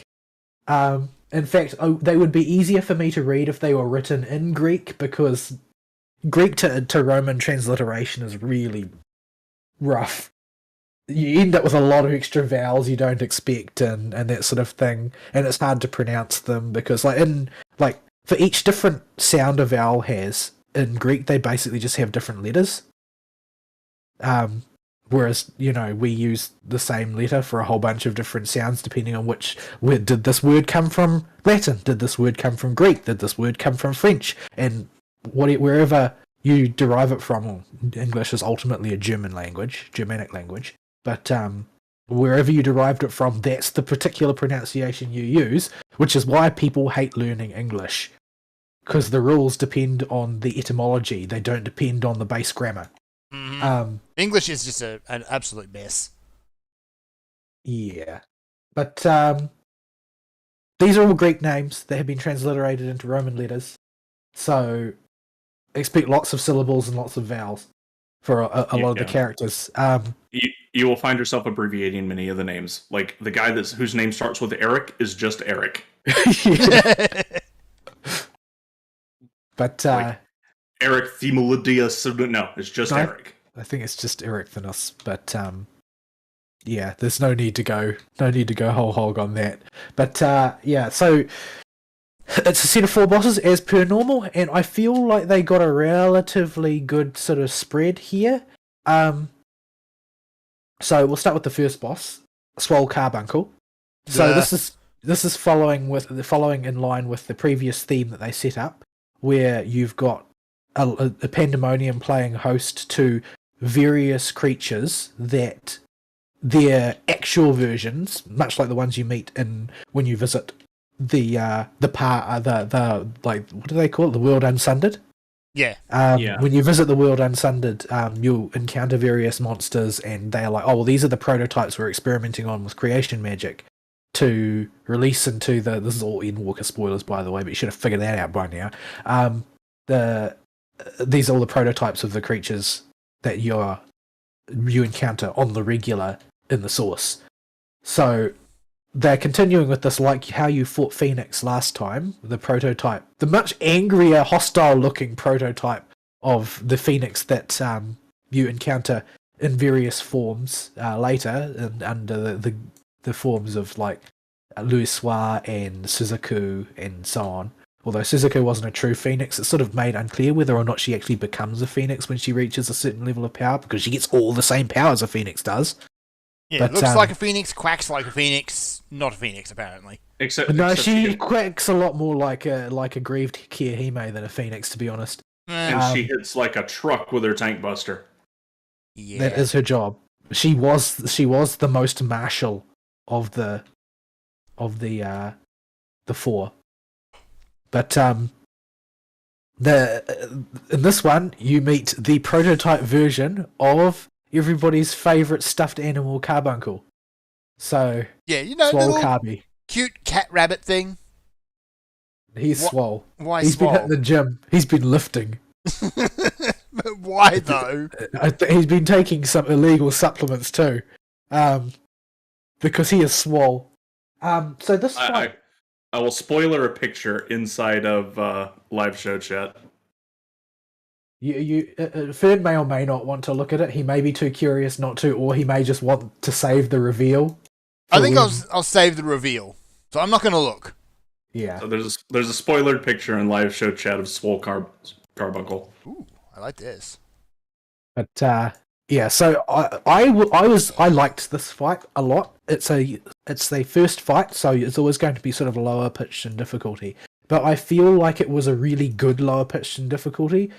If you pitch the difficulty of the easy one wrong, you end up just sort of standing around most of the time, not doing very much. But that rather than doing that, they've made a fight which, on paper, without seeing it, if you were to describe it in words without images, it would sound extremely complex. But when you can see it on the screen, the sort of the visual signals and the internal logic become very obvious very quickly, but you're still constantly processing information, so you don't feel like you're having a free ride. It's like, oh, the boss is doing this and the stage looks like this, therefore I will do that. And everything has a correct answer, and you can home in on this correct answer by observing the signals around you very quickly. It's a very loquacious fight. It tells you a lot about what's going on. It's very easy to sight read once you know what the core mechanics are. And the core mechanic is reflection. It's Carbuncle, so of course it's reflection. So once you understand how reflections work and the way that you should avoid getting punked by them, then it becomes a very easy fight to translate what you're observing into correct action. And as such, I felt that it was a very satisfying first fight to do. Because it doesn't throw any bullshit at you. It follows all of its own rules rigorously, and when you follow its rules the way you should, you get rewarded for it with success. Like, I don't think I got hit at all by anything other than the things I was supposed to get hit by. Might have got hit by an offset blast from Carby and the things he drops. Once, maybe, and that was it. Yeah, I think I got hit by nothing. I think I avoided absolutely every piece of avoidable damage. I think I avoided. It's a very, very well designed, easy fight. That was my impression of it. It's still an easy fight. It's not going in the normal mode. Like, normal modes are easy, generally speaking, although I don't think that your average WoW LFG or LFR player would be able to do any of these fights. Like, they need to wake up. Collected a statistically random selection, 8 statistically randomly selected LFR raiders from World of Warcraft, and dropped them in the casual mode of FF raiding, I think that they would get punked over and over again and throw tantrums. But I felt like this was a very easy fight that was designed very well to make you feel like you weren't being like patronized. Yeah, You still feel like you're doing a real fight. Your brain still has to be engaged the whole fight because you have to look at where the rocks are coming down and what they're going to reflect off of and what Kirby's going to reflect off of. There's still some brain work there, although none of it's particularly taxing. The only part where you... It's a sort of fight that you can still be active but feel relaxed. Yeah, it's the only part that might make your brain chug is if you were distracted when both Kirby and the rocks are coming down at the same time, a little bit offset. You may not see which one started first. That's about the only thing that'll catch you off guard. Right, so the next one, Sixth Circle, Hegemony. So Hegemony is... I forgot this boss existed. I don't think she's as well designed as Swole Kirby is. She suffers story-wise as well due to having basically not had enough lead-in. She's not important enough. They should have made her more important than they did. They should have talked about her more. She should have been more central to the plot before being introduced and then immediately eradicated. Because she's supposed to be the act to follow Hesperos, functionally. Because she's another one of the Key Warders who has been given demigod powers. And the fact that she basically doesn't rank means that it loses a lot of impact. And she has several very interesting mechanics, but they aren't meaningfully connected to a central theme, and her character doesn't have the sort of gravity necessary to just arbitrarily tie them together. And overall, the fight ends up feeling like you're doing a set of disconnected minigames rather than a single cohesive fight the way Kirby does. Because everything Kirby does is on brand for Carbuncle. Whereas only like one ability that Hegemony has is on brand for Hegemony. All of the others are just like, and the stage is also doing this at the same time type of thing. And that one mechanic, by the way, she gives you worms. Yes, you get worms. And you have to figure out if you have long worms or short worms. Now, Ari is not wrong. He is not wrong. I don't really want to go into any further detail because I think it's funnier just to leave it like that. But, yeah, so as far as her normal version goes, it's just not a very cohesive fight. It's easy, it's doable. It's a fight that you are more likely to get burned by a baddie in your group than Carbuncle, because usually if somebody's being a baddie in Carbuncle, they'll get themselves killed. If somebody's being a baddie in Hegemony, they could hurt a lot of other people. You're going to throw up all over the tank like I did. Why are you bullying the tank this way? I was trying to heal him, and I did heal him, and then I had auto face on cast turned on. Yeah, I ran into that trouble with a few things as well. Yeah, so not as good of a fight. Of course, all of this is strictly limited to normal. The odds of me ever getting around to doing Savage, as long as I am a gainfully employed member of society, are pretty slim. And people keep telling me, oh, well, it's not easy, it's not that hard to learn the Savage fights. If you wanted to, you could learn them and you could join a static and you could do them. I don't have the time for that. It's not about how hard the fight is. If I could drop together, drop everything, then pull together 8 people by, cloning myself, Ibu, Fern, and Ari once each, and then just have them all when I wanted them, at what time of day was convenient for me, and then learn the fights and do the fights, that would be fine. I would be happy to do Savage then. I'd be happy to smash my face against it for hours then. The problem is that sort of dream scenario where everything is provided to you to allow you to learn and do the fight, that is the hard part. It's always been the hard part of raiding as far as I'm concerned. Yeah, even with 8 people, the biggest barrier for me, even attempting Savage, is I just don't think we can find 8 people consistently that would be willing to sit there and just face check it for fun. Even if we can, I don't want the time investment required in pulling that group together, because that will be hard. It will take time. And I don't want to impose myself on an established group either. Like, yeah. I could probably, con Ebian and Emerus into letting me join in with them, but I don't really want to go to that effort. They play probably way more hardcore than like we do these days too. Oh yeah, they do. They've got. I'm in their Discord, so I know their tactics and discussions and that sort of thing. But Yeah. I've got a Savage guild I've got an in on as well, but I don't want to just impose myself in there either because I just don't have the time to make those commitments. Yeah, you know you're not going to be able to bring to the game what they're bringing to the game. You've got things to do. I want to. I would love to, but the real world does not accommodate me doing that. Yeah. It's not even really an issue of raw time for me. It's an issue of energy after work. There's a lot of that as well. There's hours in the day where there's time after work where I could do stuff. But if I was to join a Savage Raiding Guild, that would eat all of them. Yeah, it would be spoken for. It would no longer be free time. Yeah, and it would totally... Yeah. I'm going to come home from my job to do my other job. That's kind of what WoW raiding is.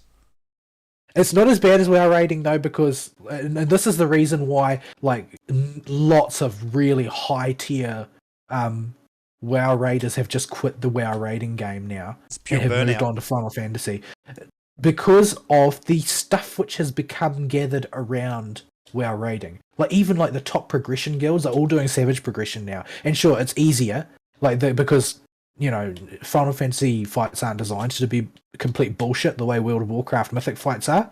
They aren't designed to abuse you, they're just designed to be a challenge. So they're clearing them really, really quickly because at the top end, a lot of Final Fantasy content is easier than World of Warcraft content because it's not trying to trip you up. It's just trying to be challenging. But the top raiders in World of Warcraft are having a great time because they don't have to spend hours and hours and hours and hours building optimal gear sets first. They don't have to spend hours and hours and hours and hours farming gold, farming consumables. There's like all of the crap that World of Warcraft does to waste your time, like respawning trash mobs in raid instances, like 5-minute long runbacks, that sort of thing. None of that crap exists in Final Fantasy. And so people can get down to doing what they like doing, which is just to raid, to fight giant monsters and evil villains, and put them in the ground. Like, this is what we're here for. This is the pinnacle of the great adventure, is where you fight the Demon Lord. It's not where you spend hours traipsing through the Demon Lord's empty corridors, only to realise that all of his minions have respawned, and you're going to have to fight your way through them again. No. That's not the adventure, that's not the fun. That's not what we came for, but it's what World of Warcraft makes you do. But some game designer worked really hard on them curtains in Illidan's castle or whatever. Yeah. I don't think we really properly explored that facet of Illidan's character whereby he stocked an enormous harem of women. Yeah, that was Like your undying love for Tyrande is a lot harder to believe in that context. When you have, let's call it a bordello. There's the bimbo hall next door where you literally keep succubitches and ladies with multiple arms for servicing you. Well, and every other kind of female under the sun as well. Like, he's just got one of everything. Yeah. But yeah, it's back on topic. I really like how Final Fantasy raiding is very, very streamlined, but that central core of effort, which is to block out time that now belongs to somebody else. Even if you are one of those people, it does belong to other people as well. That type of thing. It becomes an obligation. That it changes what a video game is to some extent, because it's no longer just about you. And I am absolutely down for that if I can guarantee that I'm never going to impede anybody else with my inability to meet that commitment. Like, that's the problem. The problem is that I don't want a situation where I harm other people's entertainment because I can't make it or something like that. I really don't like that feeling. Mm-hmm. Yeah. And I realized this back in Warlords of Draenor even, that energy level was a big way you could impact your commitment to a raid. Because before that, I had only perceived it really as time. And as long as you were there, you know, you were meeting your obligation, because I started in vanilla, where that's all you had to do. Well, in 40-man raiding, half the time you just had to be a warm corpse.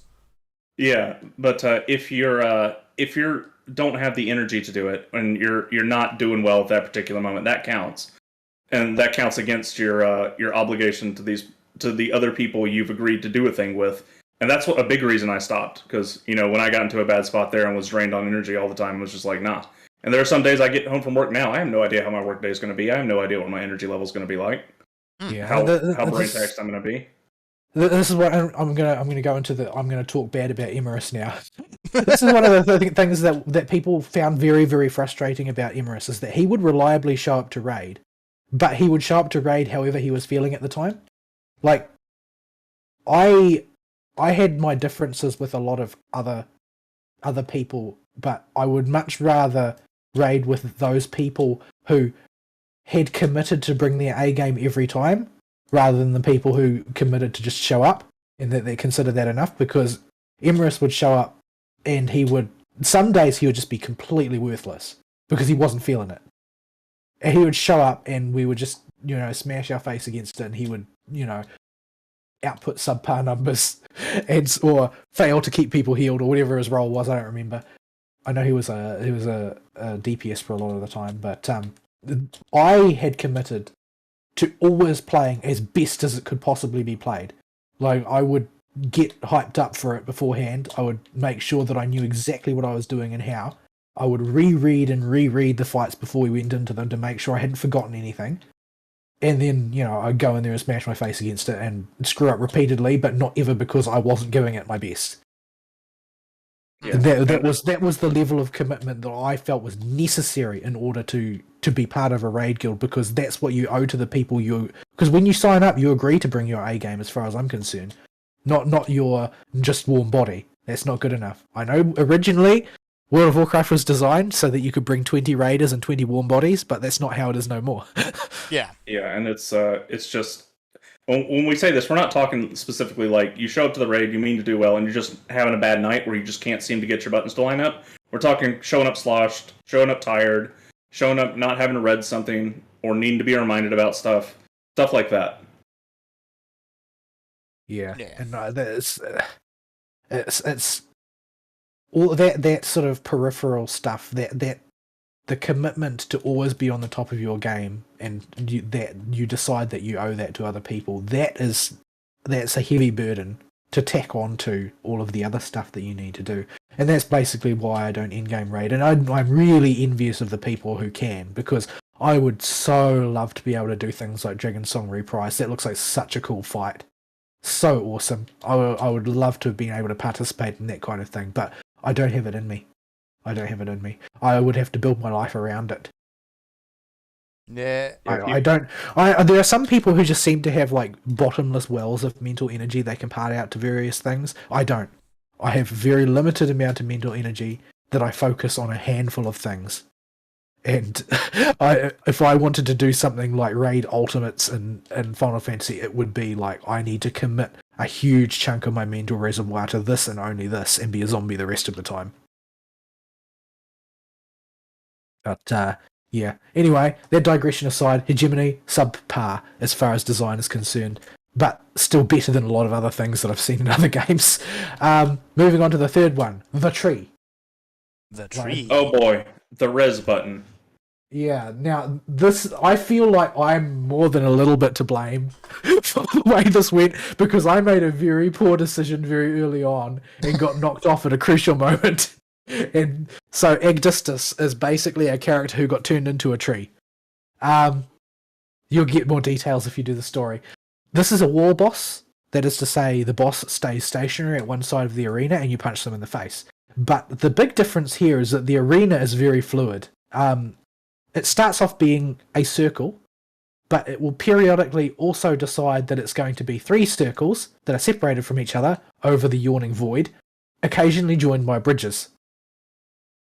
The bridges I'm not saying that the bridges blink in and out of existence. When they're there, they're definitely there and for an extended period of time, but there is a part of the time where they're not there because they form slightly after the platform divides into 3. But basically, you fight on this very unusual shaped arena for a lot of the time, which is 3 circles joined by bridges, and various creatures will spawn that use abilities that will exploit these shapes. Like there are birds that shoot lines down the bridges, and so you've got to be on a circle standing behind or just to the side in order to prevent getting hit. There are goats, I think we decided they were, that will do AoEs that are the size of the circular platforms at the three corners of the triangle, and therefore you must be on the bridges. There are marching AoE zones which proceed along in various directions from a couple of the circles, and so they will proceed slowly in the sort of like periodic explosion way down one of the bridges from corner to corner and for two of them at once. So you've got to work out where is going to be safe and be there. Lots of things like that. So it's a very exploit the area. And I made a bad decision early on, and I guess some other people must have as well, because if it was just me, it probably wouldn't have been enough to send us onto the clown car situation that eventuated. The healer level LB3 zone. Yeah. I think if you had an LB3, we might have still been able to make it, but it would have been a much closer thing.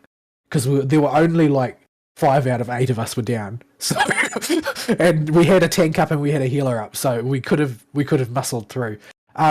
The boss also uses as one of the boss's core abilities is a telegraph, which requires you to look at the boss model, which is something that is alien to a lot of WoW players, since every WoW model just does a casting animation.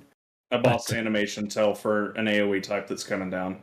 So, what was it? It raises his arms, he's going to hit near to him, gives you a hug, he's going to hit far from him. Was that it?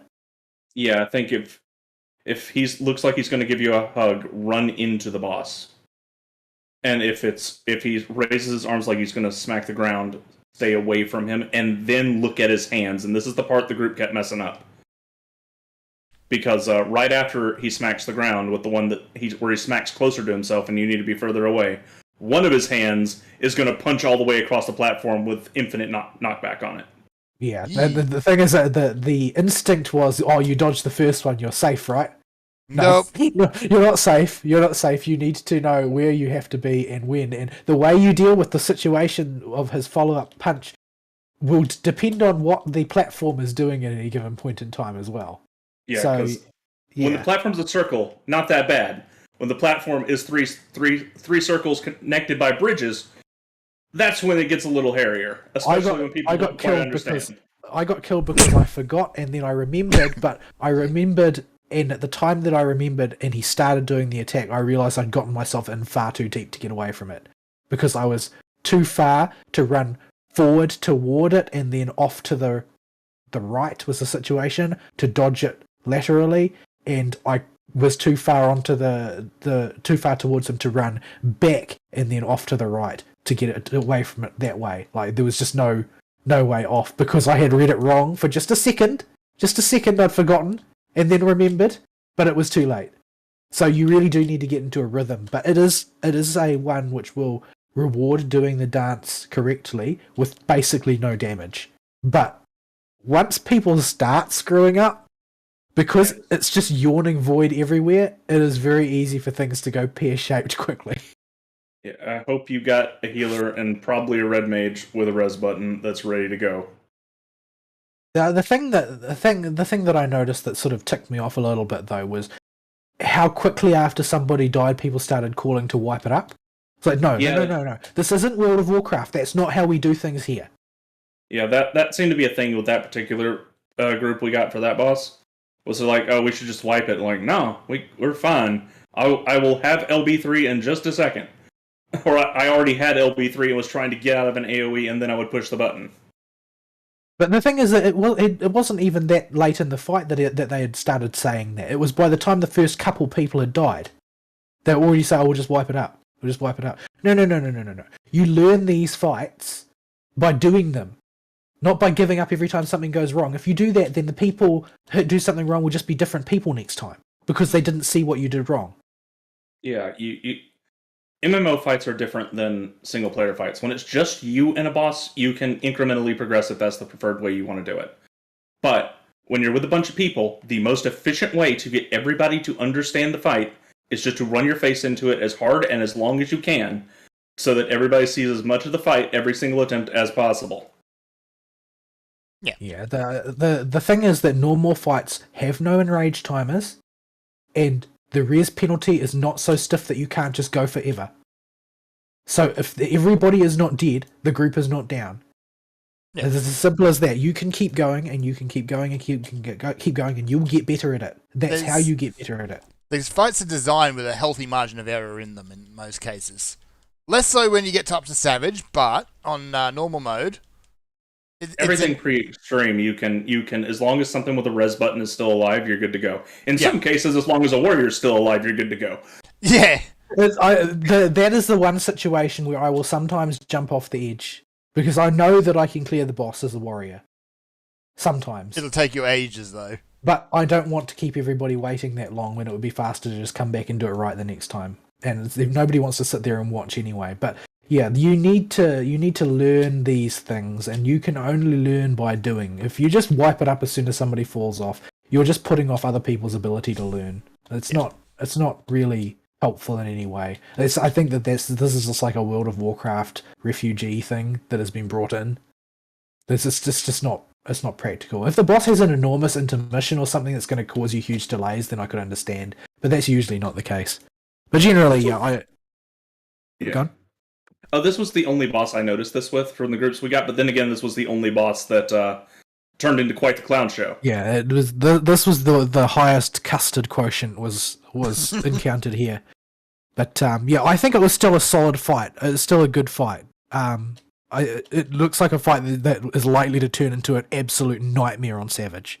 It's probably going to be a wall boss for a lot of statics, I would say, because there's just so much going on, and you've got such an atypical arena to work with, and everything that there is no margin for error when there is a platform that you get knocked off of.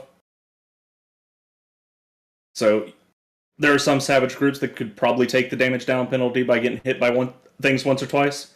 In that boss, you get hit by something, you're probably going off the edge. Yeah. Anyway, final tier, Hephaestus. So this I felt was not quite as good as the other bosses. It was better than Hegemony, but I don't think it was as clean as Kabi, and I don't think that it was as engaging as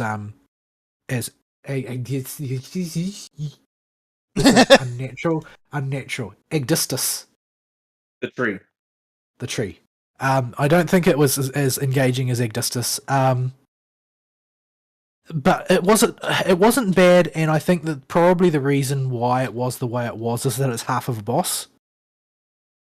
Because it's the final boss of Savage. And as everybody knows, if you only do normal, you get to see the story, but you only ever get to see the first phase of the final boss. Mm-hmm. You never get to see the second phase. And this is true of every final Savage boss, is that there's another phase. And so in Pandemonium first tier, which was called what? I don't remember. Asphodelos? Yeah, Asphodelos. That was Dracula and Crazy Dracula. And so we've never fought Crazy Dracula. And this one is Hephaestus and Crazy Hephaestus is something else. But first we'll talk about regular Hephaestus. He's a dude who appears to be able to DNA digivolve with various things.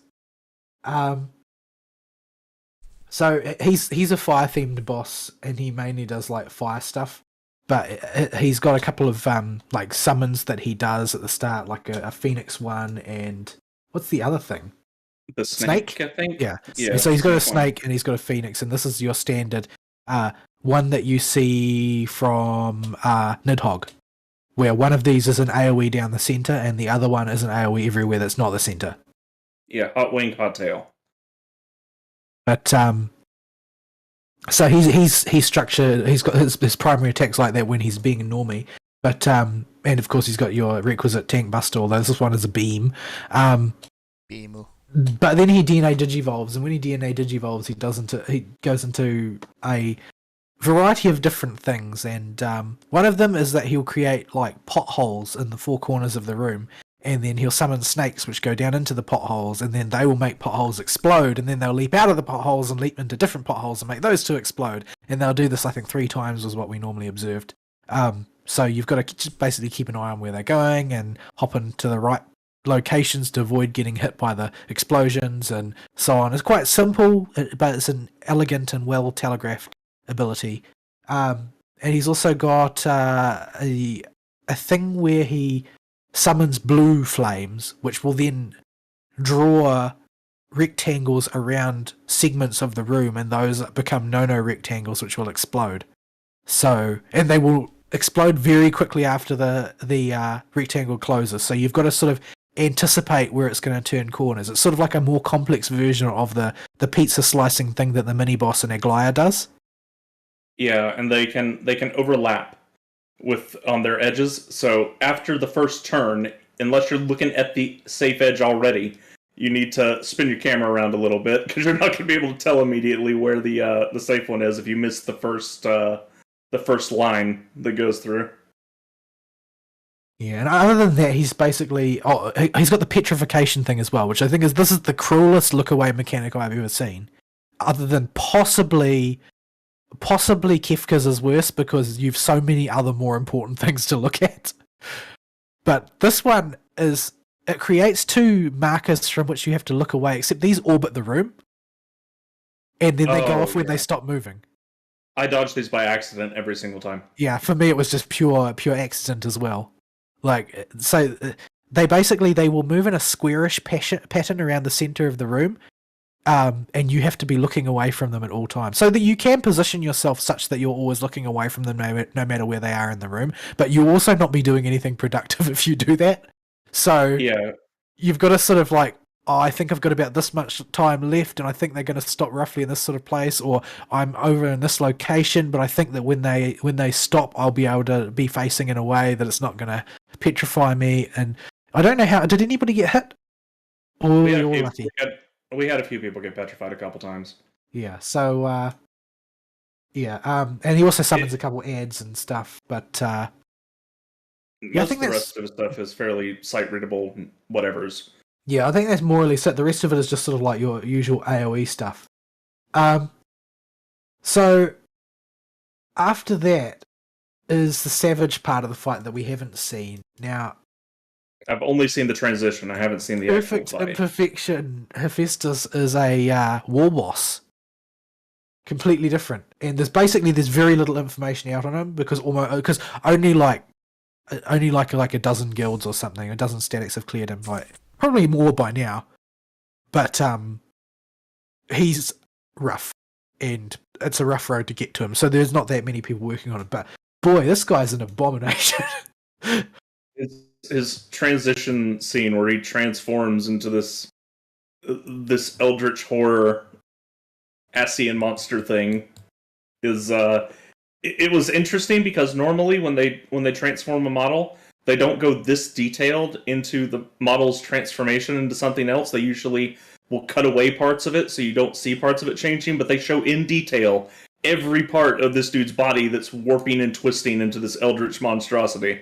Yeah, I think that that's part of the reason it's impactful is the fact that they've gone to so much extra animation work to make it horrifying, which is something that as they've gotten more handy with working with their tools, they've been doing more and more.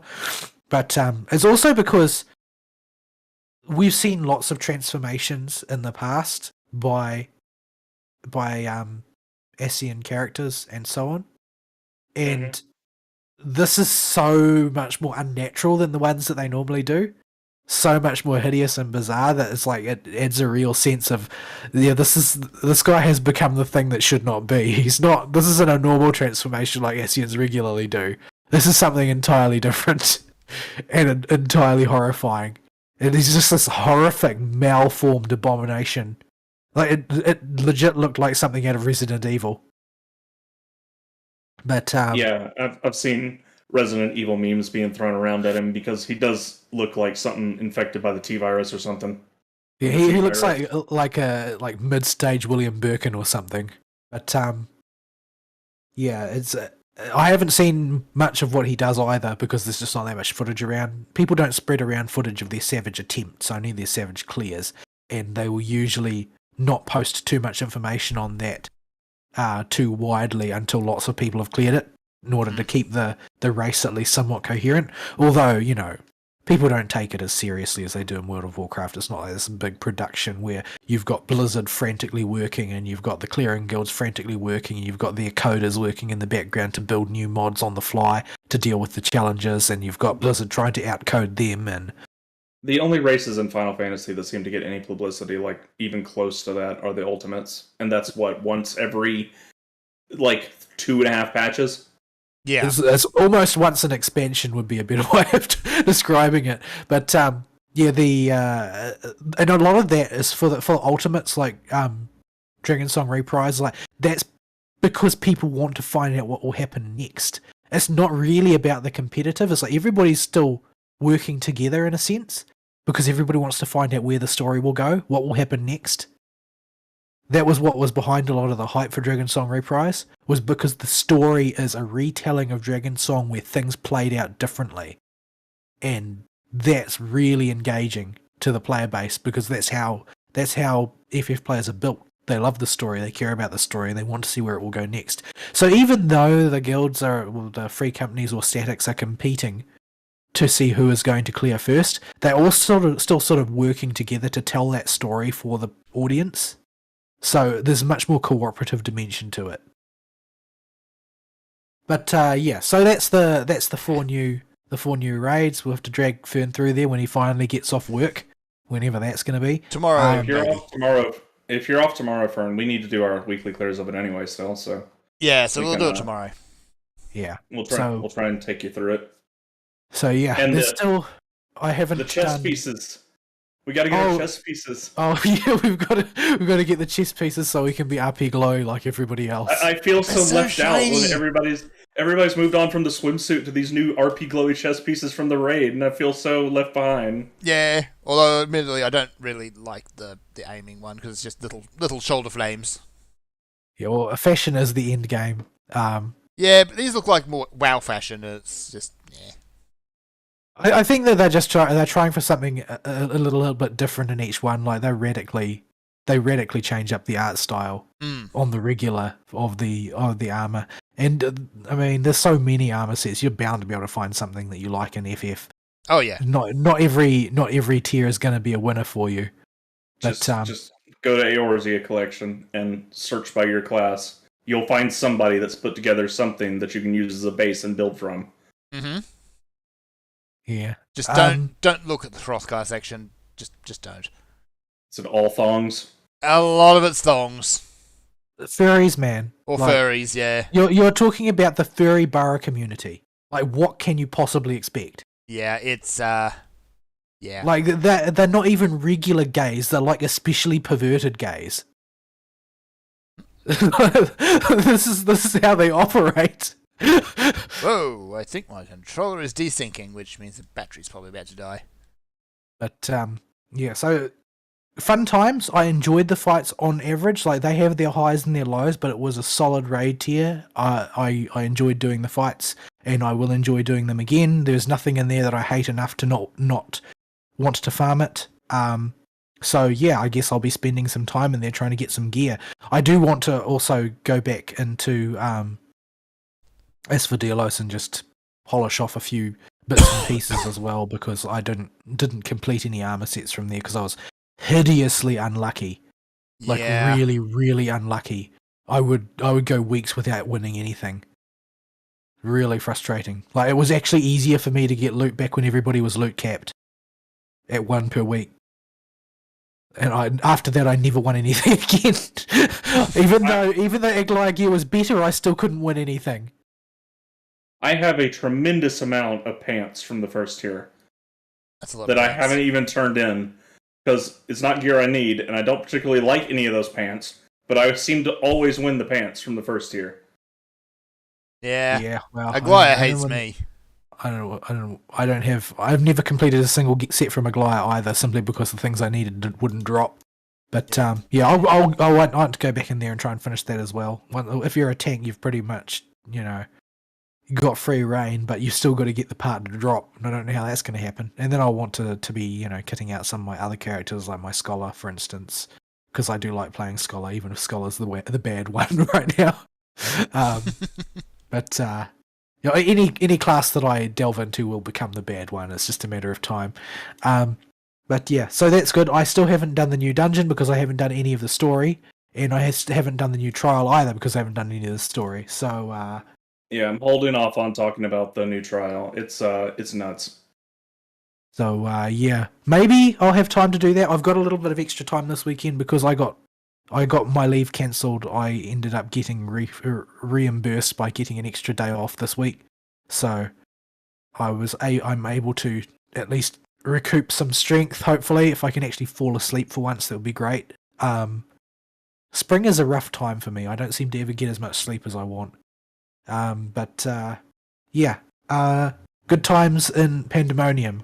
I really like the way they do the raids, and I really appreciate the way they do the normal raids so that I can enjoy myself and do an engaging fight without feeling patronized that it's too easy or without getting my balls busted. So yeah, it's all good as far as I'm concerned. FF has a lot for me. I'm just like, I feel viscerally guilty about not playing Monster Hunter because I want to play Monster Hunter as well. But I love both games and I only have so much time. So sometimes I'm going to play FF, sometimes I'm going to play Monster Hunter.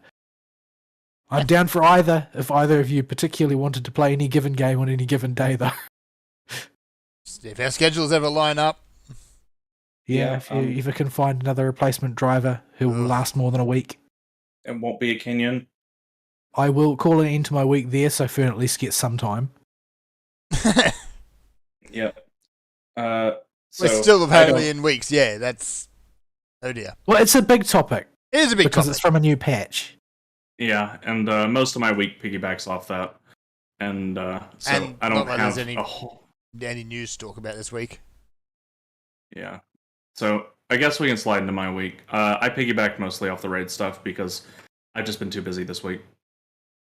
I've had just nothing special at work. Just I am alone and work needs doing, and I'm the only one that can do it. Yeah, and every man and his dog decided that now was the time that they needed to make special requests. Of course. Yeah. And because it's Labor Day weekend, Friday especially, I just had Thursday and Friday, I just had crap dumped on my lap. Like, oh, here you go, deal with it before Labor Day weekend. Had a guy called me requesting a purchase order at 5 o'clock on a Friday. I'm like, dude, the factory's closed. They're not going to be open until Tuesday. Yeah. I don't know what you want from me. I can't expedite this. Factory ain't open. We'll make them open. Well, customers are demanding. I mean, I always get frustrated with them because they come to me as an expert, like, well, I mean, the company by extension, but we're supposed to be experts, and they will ask for something, but then they won't accept your expertise on the matter. So why did you ask? Yeah, why are you even asking? It's like, you don't like the answer, and you just going to try and find somebody else to ask until you get a different one, aren't you? Yeah, you're just going to go fishing for the response you want so you can hand it to your bosses. I've done this song and dance. Or you're going to keep fishing until you get the answer that says, yes, my original idea was the correct one. Go try and implement it, and then come crying back to me when the system doesn't work. Yeah. Yeah. It's an all too common song and dance, that one. Customer service. I'll be happy to accommodate because it means I get to sell you more crap. That customer service. What can you do? So yeah, just work has been a bugbear. It's really starting to grind on me that I'm effectively alone in dealing with the mess of customers. Plus, actually writing the quotes, the invoices, the purchase orders, doing all the billing. When you're running a small business, there's a ton of just you need routine to hire a secretary. Get rid of the opossum. He's not useful for anything, and hire a secretary. As soon as I can fire the opossum, I'm firing the opossum. As soon as I jack the company from him, he's gone. And I will encourage him to retire. I will give the Ibu a job. He doesn't even have to leave his basement or wherever it is that he lives. He literally process the paperwork. All I would need him to do is to let me deal with quotes and customers, and you do the invoicing. That's it. If somebody could just take the invoicing off my hands, that'd save me 3 or 4 hours a day. Yeah, the invoicing is like it's the nightmare task to the ASMs where I work. It's like, oh no, Friday is here, it's invoicing day.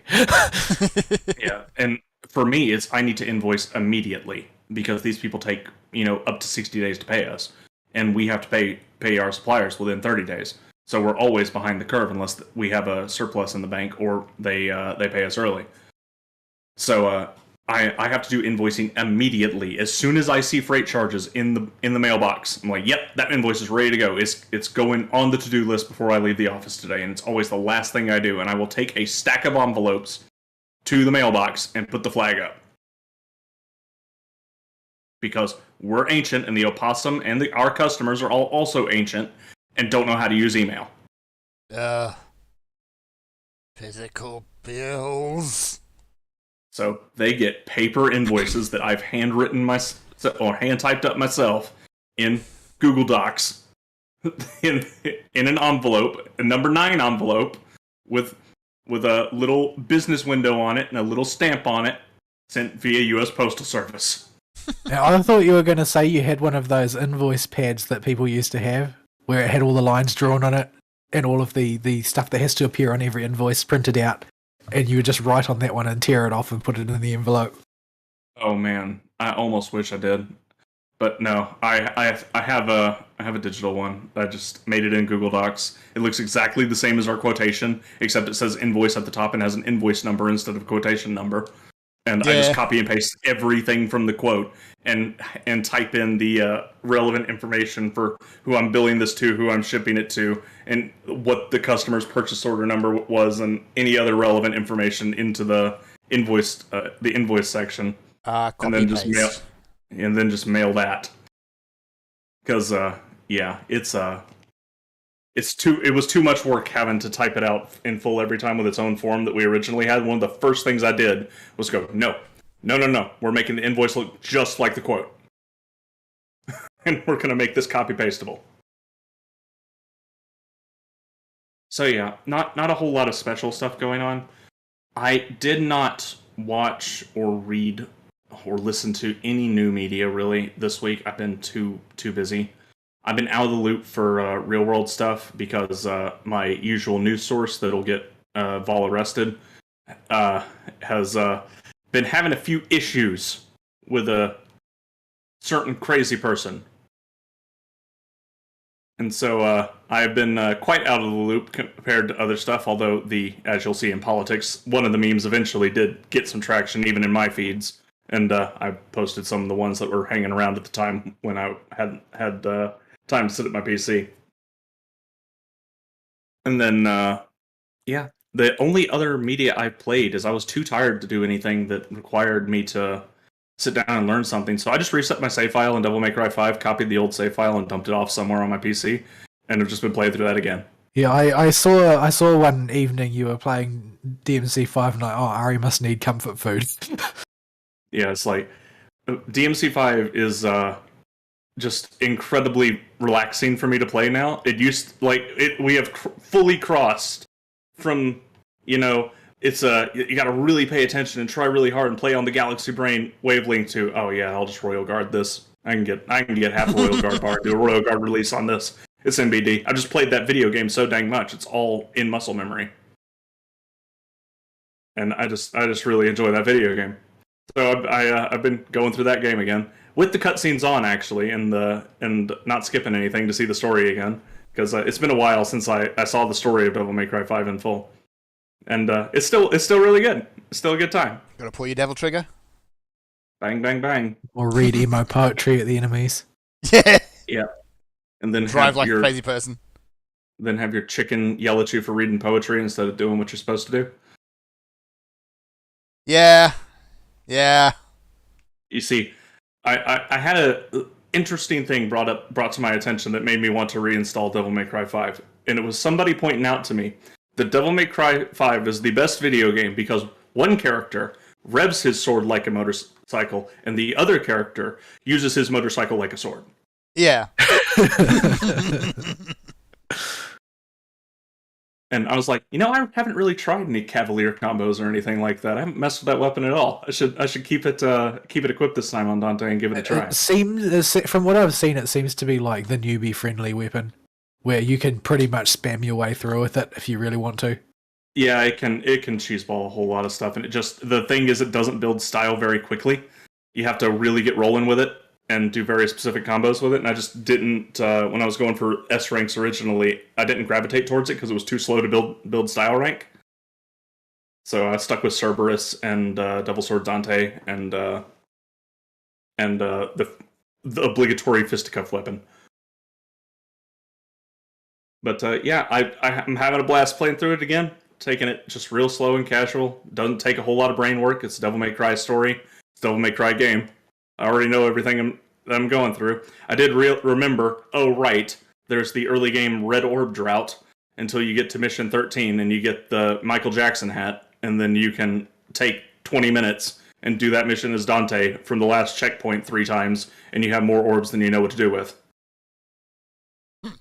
Man, Itsuno must have been really salty when they mandated he put microtransactions in the game to buy red orbs. Because that whole mission is clearly designed with that particular checkpoint in mind, just to go in and farm millions and millions and millions of red orbs in like 20 minutes. Well, I mean, if it helped facilitate the Michael Jackson scene. I mean, Yes. Yeah. And yeah, there's just not a whole lot to say about Devil May Cry that I haven't said before. It would just be me rehashing how much I love the series. But yeah, just good, easy to play, fun times. Almost finished with my my Devil Hunter playthrough. I was tempted to just knuckle down and try and beat the prologue, but that took too much work when you don't have any upgrades. Because you're supposed to lose the prologue boss like almost immediately. But if you beat him, and you beat him before you've unlocked anything else, you will instantly unlock Son of Sparta mode and be able to start the game from that. Nice. And you can do it again in Son of Sparta mode if you're a real mad lad, and unlock Dante Must Die mode and start the game from Dante Must Die with no upgrades. Doesn't it? Oh my gosh, I'm Clive Palmer. honestly surprised that you didn't just do that. Because I mean, it seems way more in character for you. It is doable, but I would be there for 2 hours charging blue rose shots. So I've decided to go through it normally on Devil Hunter for now. Refamiliarize myself with the controls by just casually playing. Because once you get to Dante Must Die, I need to actually pay attention sometimes, and especially on like the last few bosses. Is it one-touch kills? No, it's not. That's there is a mode like that. It's geared towards Son of Sparta difficulty for the enemy health. But anything that hits you insta-kills you, and you're given 3 revives per mission. And the scoring for S-ranking the mission is Son of Sparta. So you need 5,500 style average at the end of the mission in order to S-rank it. It's but the trick to that one is just don't get hit at all. You have to basically perfect every single mission, otherwise you won't make the style requirements. Because you're spending so much time hopping around trying not to take damage. Because that includes things you super armor through. So things that you would normally be able to keep your style rating up for and super armor through, you can't do that in that mode. In Dante Must Die, stuff just chunks you for about a third to half of your health. So you can take a hit or two. And if you can super armor through it, it takes about a fifth to about a fourth of your health. So you can still push through. Although on that mode, it's more about economizing your combo use to a point where the enemies don't get an opportunity to attack. That you have to not let them play the game. Which requires a whole lot of trial and error and practice. Because they tend to fall out of combos way easier in this game. Even though the combos themselves are more free-flowing and you're allowed to combo off of more stuff, it's really easy to accidentally do a pay line and end your combo when you meant to do like a roulette spin or something. And that's maybe a combat restart because now the enemy can play the game. And in Dante Must Die, the enemies can devil trigger if they get too low on HP, and they have super armor. So good luck. Charm. All right. So I looked in our inbox, and I have no idea what any of this junk mail is. Why? Did somebody sign up to something called G Portal? No. Gportal is a server hosting site. Okay. Not me. Yeah, I haven't looked at any of these, but it's a little bit alarming. Yeah. Maybe I should change the password on the account. If you do that, at least remember to tell us. Yes. Yeah, Meanwhile, I might do that. I don't think there's If any actual news this week. It's like China now Tencent now owns a whole bunch of other stuff. But Yeah, they're not gonna. There's not gonna be much they don't own, but it's all. I don't. It's really frustrating to me. People keep thinking that Chinese money has worth. It doesn't. Their economy is about to collapse. It's just a question of whether it will happen in 5 minutes or 5 years. Probably won't take much longer than that.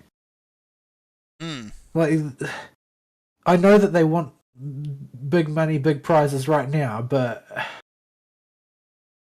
this seems like a really risky thing to let them invest. I mean, maybe it's too hard to make the argument that it's in the investors' best interest, is it in their shareholders' best interests to not allow the sale. But yeah, I don't know. I don't like the stories that we had stacked up here are from Tencent buying things and NetEase buying things. It's all China buying things, and although honestly, they can probably have what's his name? What's his name? David Cage or something? that The actually Quantic Dream guy? Yeah, they can have him. But yeah, it's I know that the economically things are rough in the West, and I know that there's not a lot of money sloshing around to invest in games development. I know games development has become unfeasibly expensive in the AAA sector, but I don't think that Chinese money is a solution long term. I think that this is a very dangerous way of attempting to solve the problem. Very dangerous way indeed, because China's economy is backed by real estate fundamentally, and nobody is buying it. Like, China's a very strangely structured country economically. It's essentially money gets raised by local authorities by leasing land and that sort of thing. So their economy is backed by land ultimately, except that you not being able to make more of it means that if you hit the wall, money just dries up and there's no more financing to be had, because all of that land is now tied up for X number of years.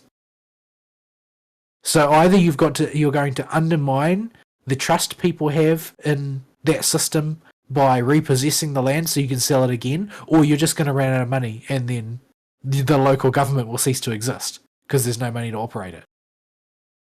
And so you've got that happening, and then you've got all of these ghost cities that they've made, where they've built a huge amount of living space, but nobody has the money to actually buy any of it.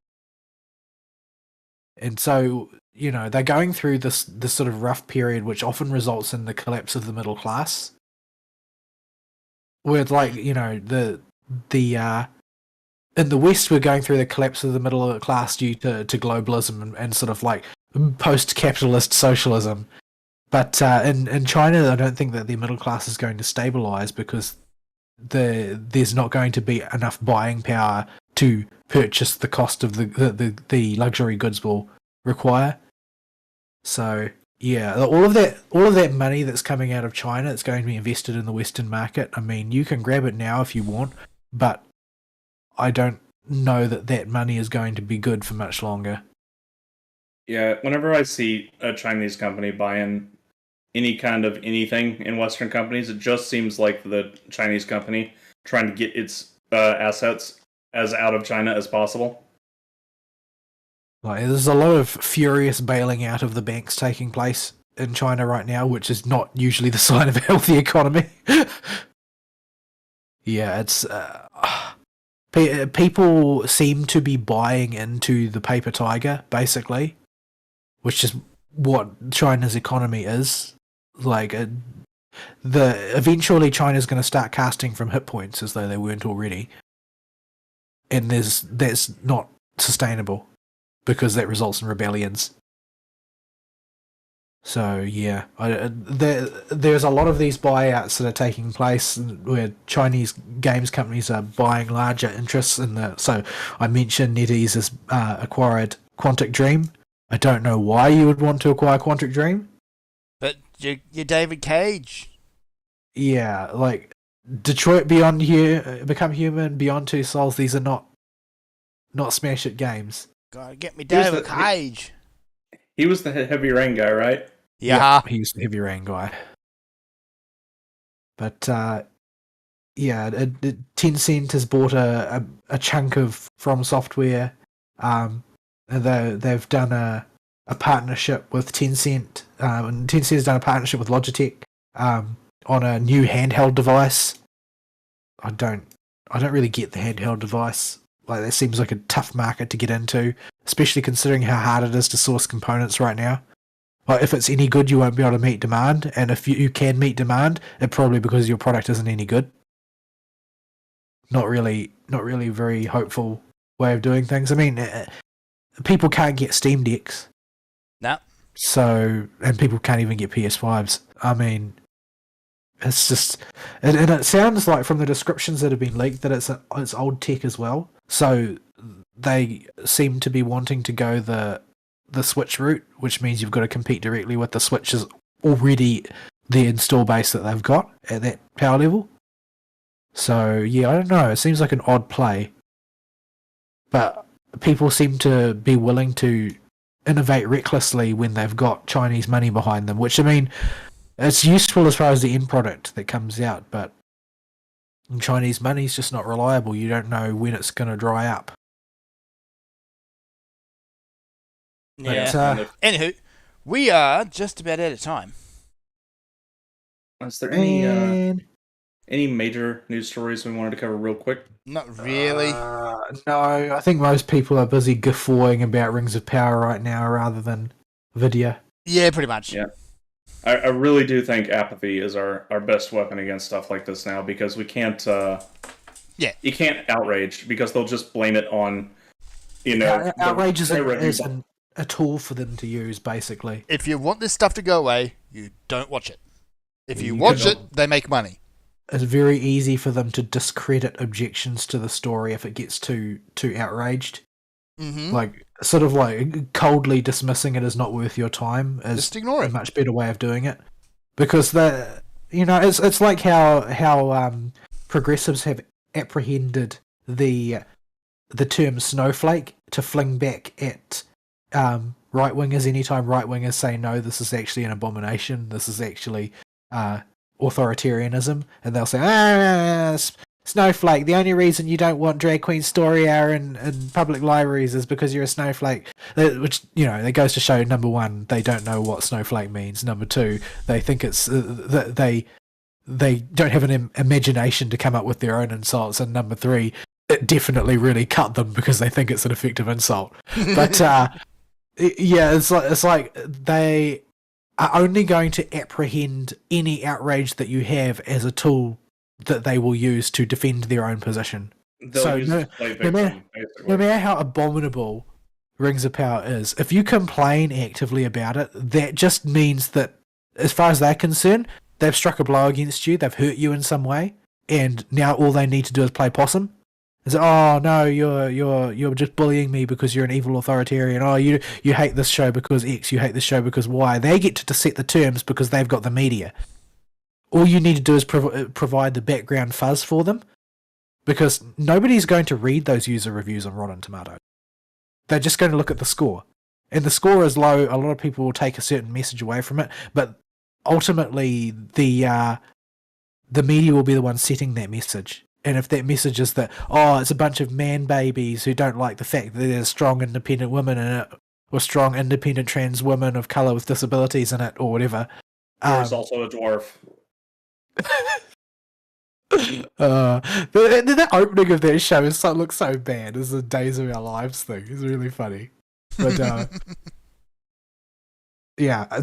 apathy really is the way to go here. And it's not fun. It's not as fun. But there will be some people who don't show apathy, so you'll have to get your jollies at watching them make fun of it, rather than adding to the noise yourself, I think. If a certain farm ever rescues itself from the Keffels, you can assuredly find a thread there that will be openly mocking it in a place that is far too scary for those types to venture into. Oh no, other opinions? Yeah, there's one thing that place has in spades. It's naughty opinions. Yeah. Anywho, we need to wrap up. All right, Let's go. All right, folks. Closing comments, and I'll sign us out. I don't want an adult anymore. I really want to actually settle down and play some video games. I hope nothing comes up this weekend so that I can actually just do that. Yeah, aside from the evening on Labor Day, I will have most of this weekend to sit down and be available for video game playing. But we will have to see. Life has a way of getting in the way. So hopefully we can play some video and come back with some stories of the video we played next week. All right, folks. We'll see you then. Sayonara. Bye-bye.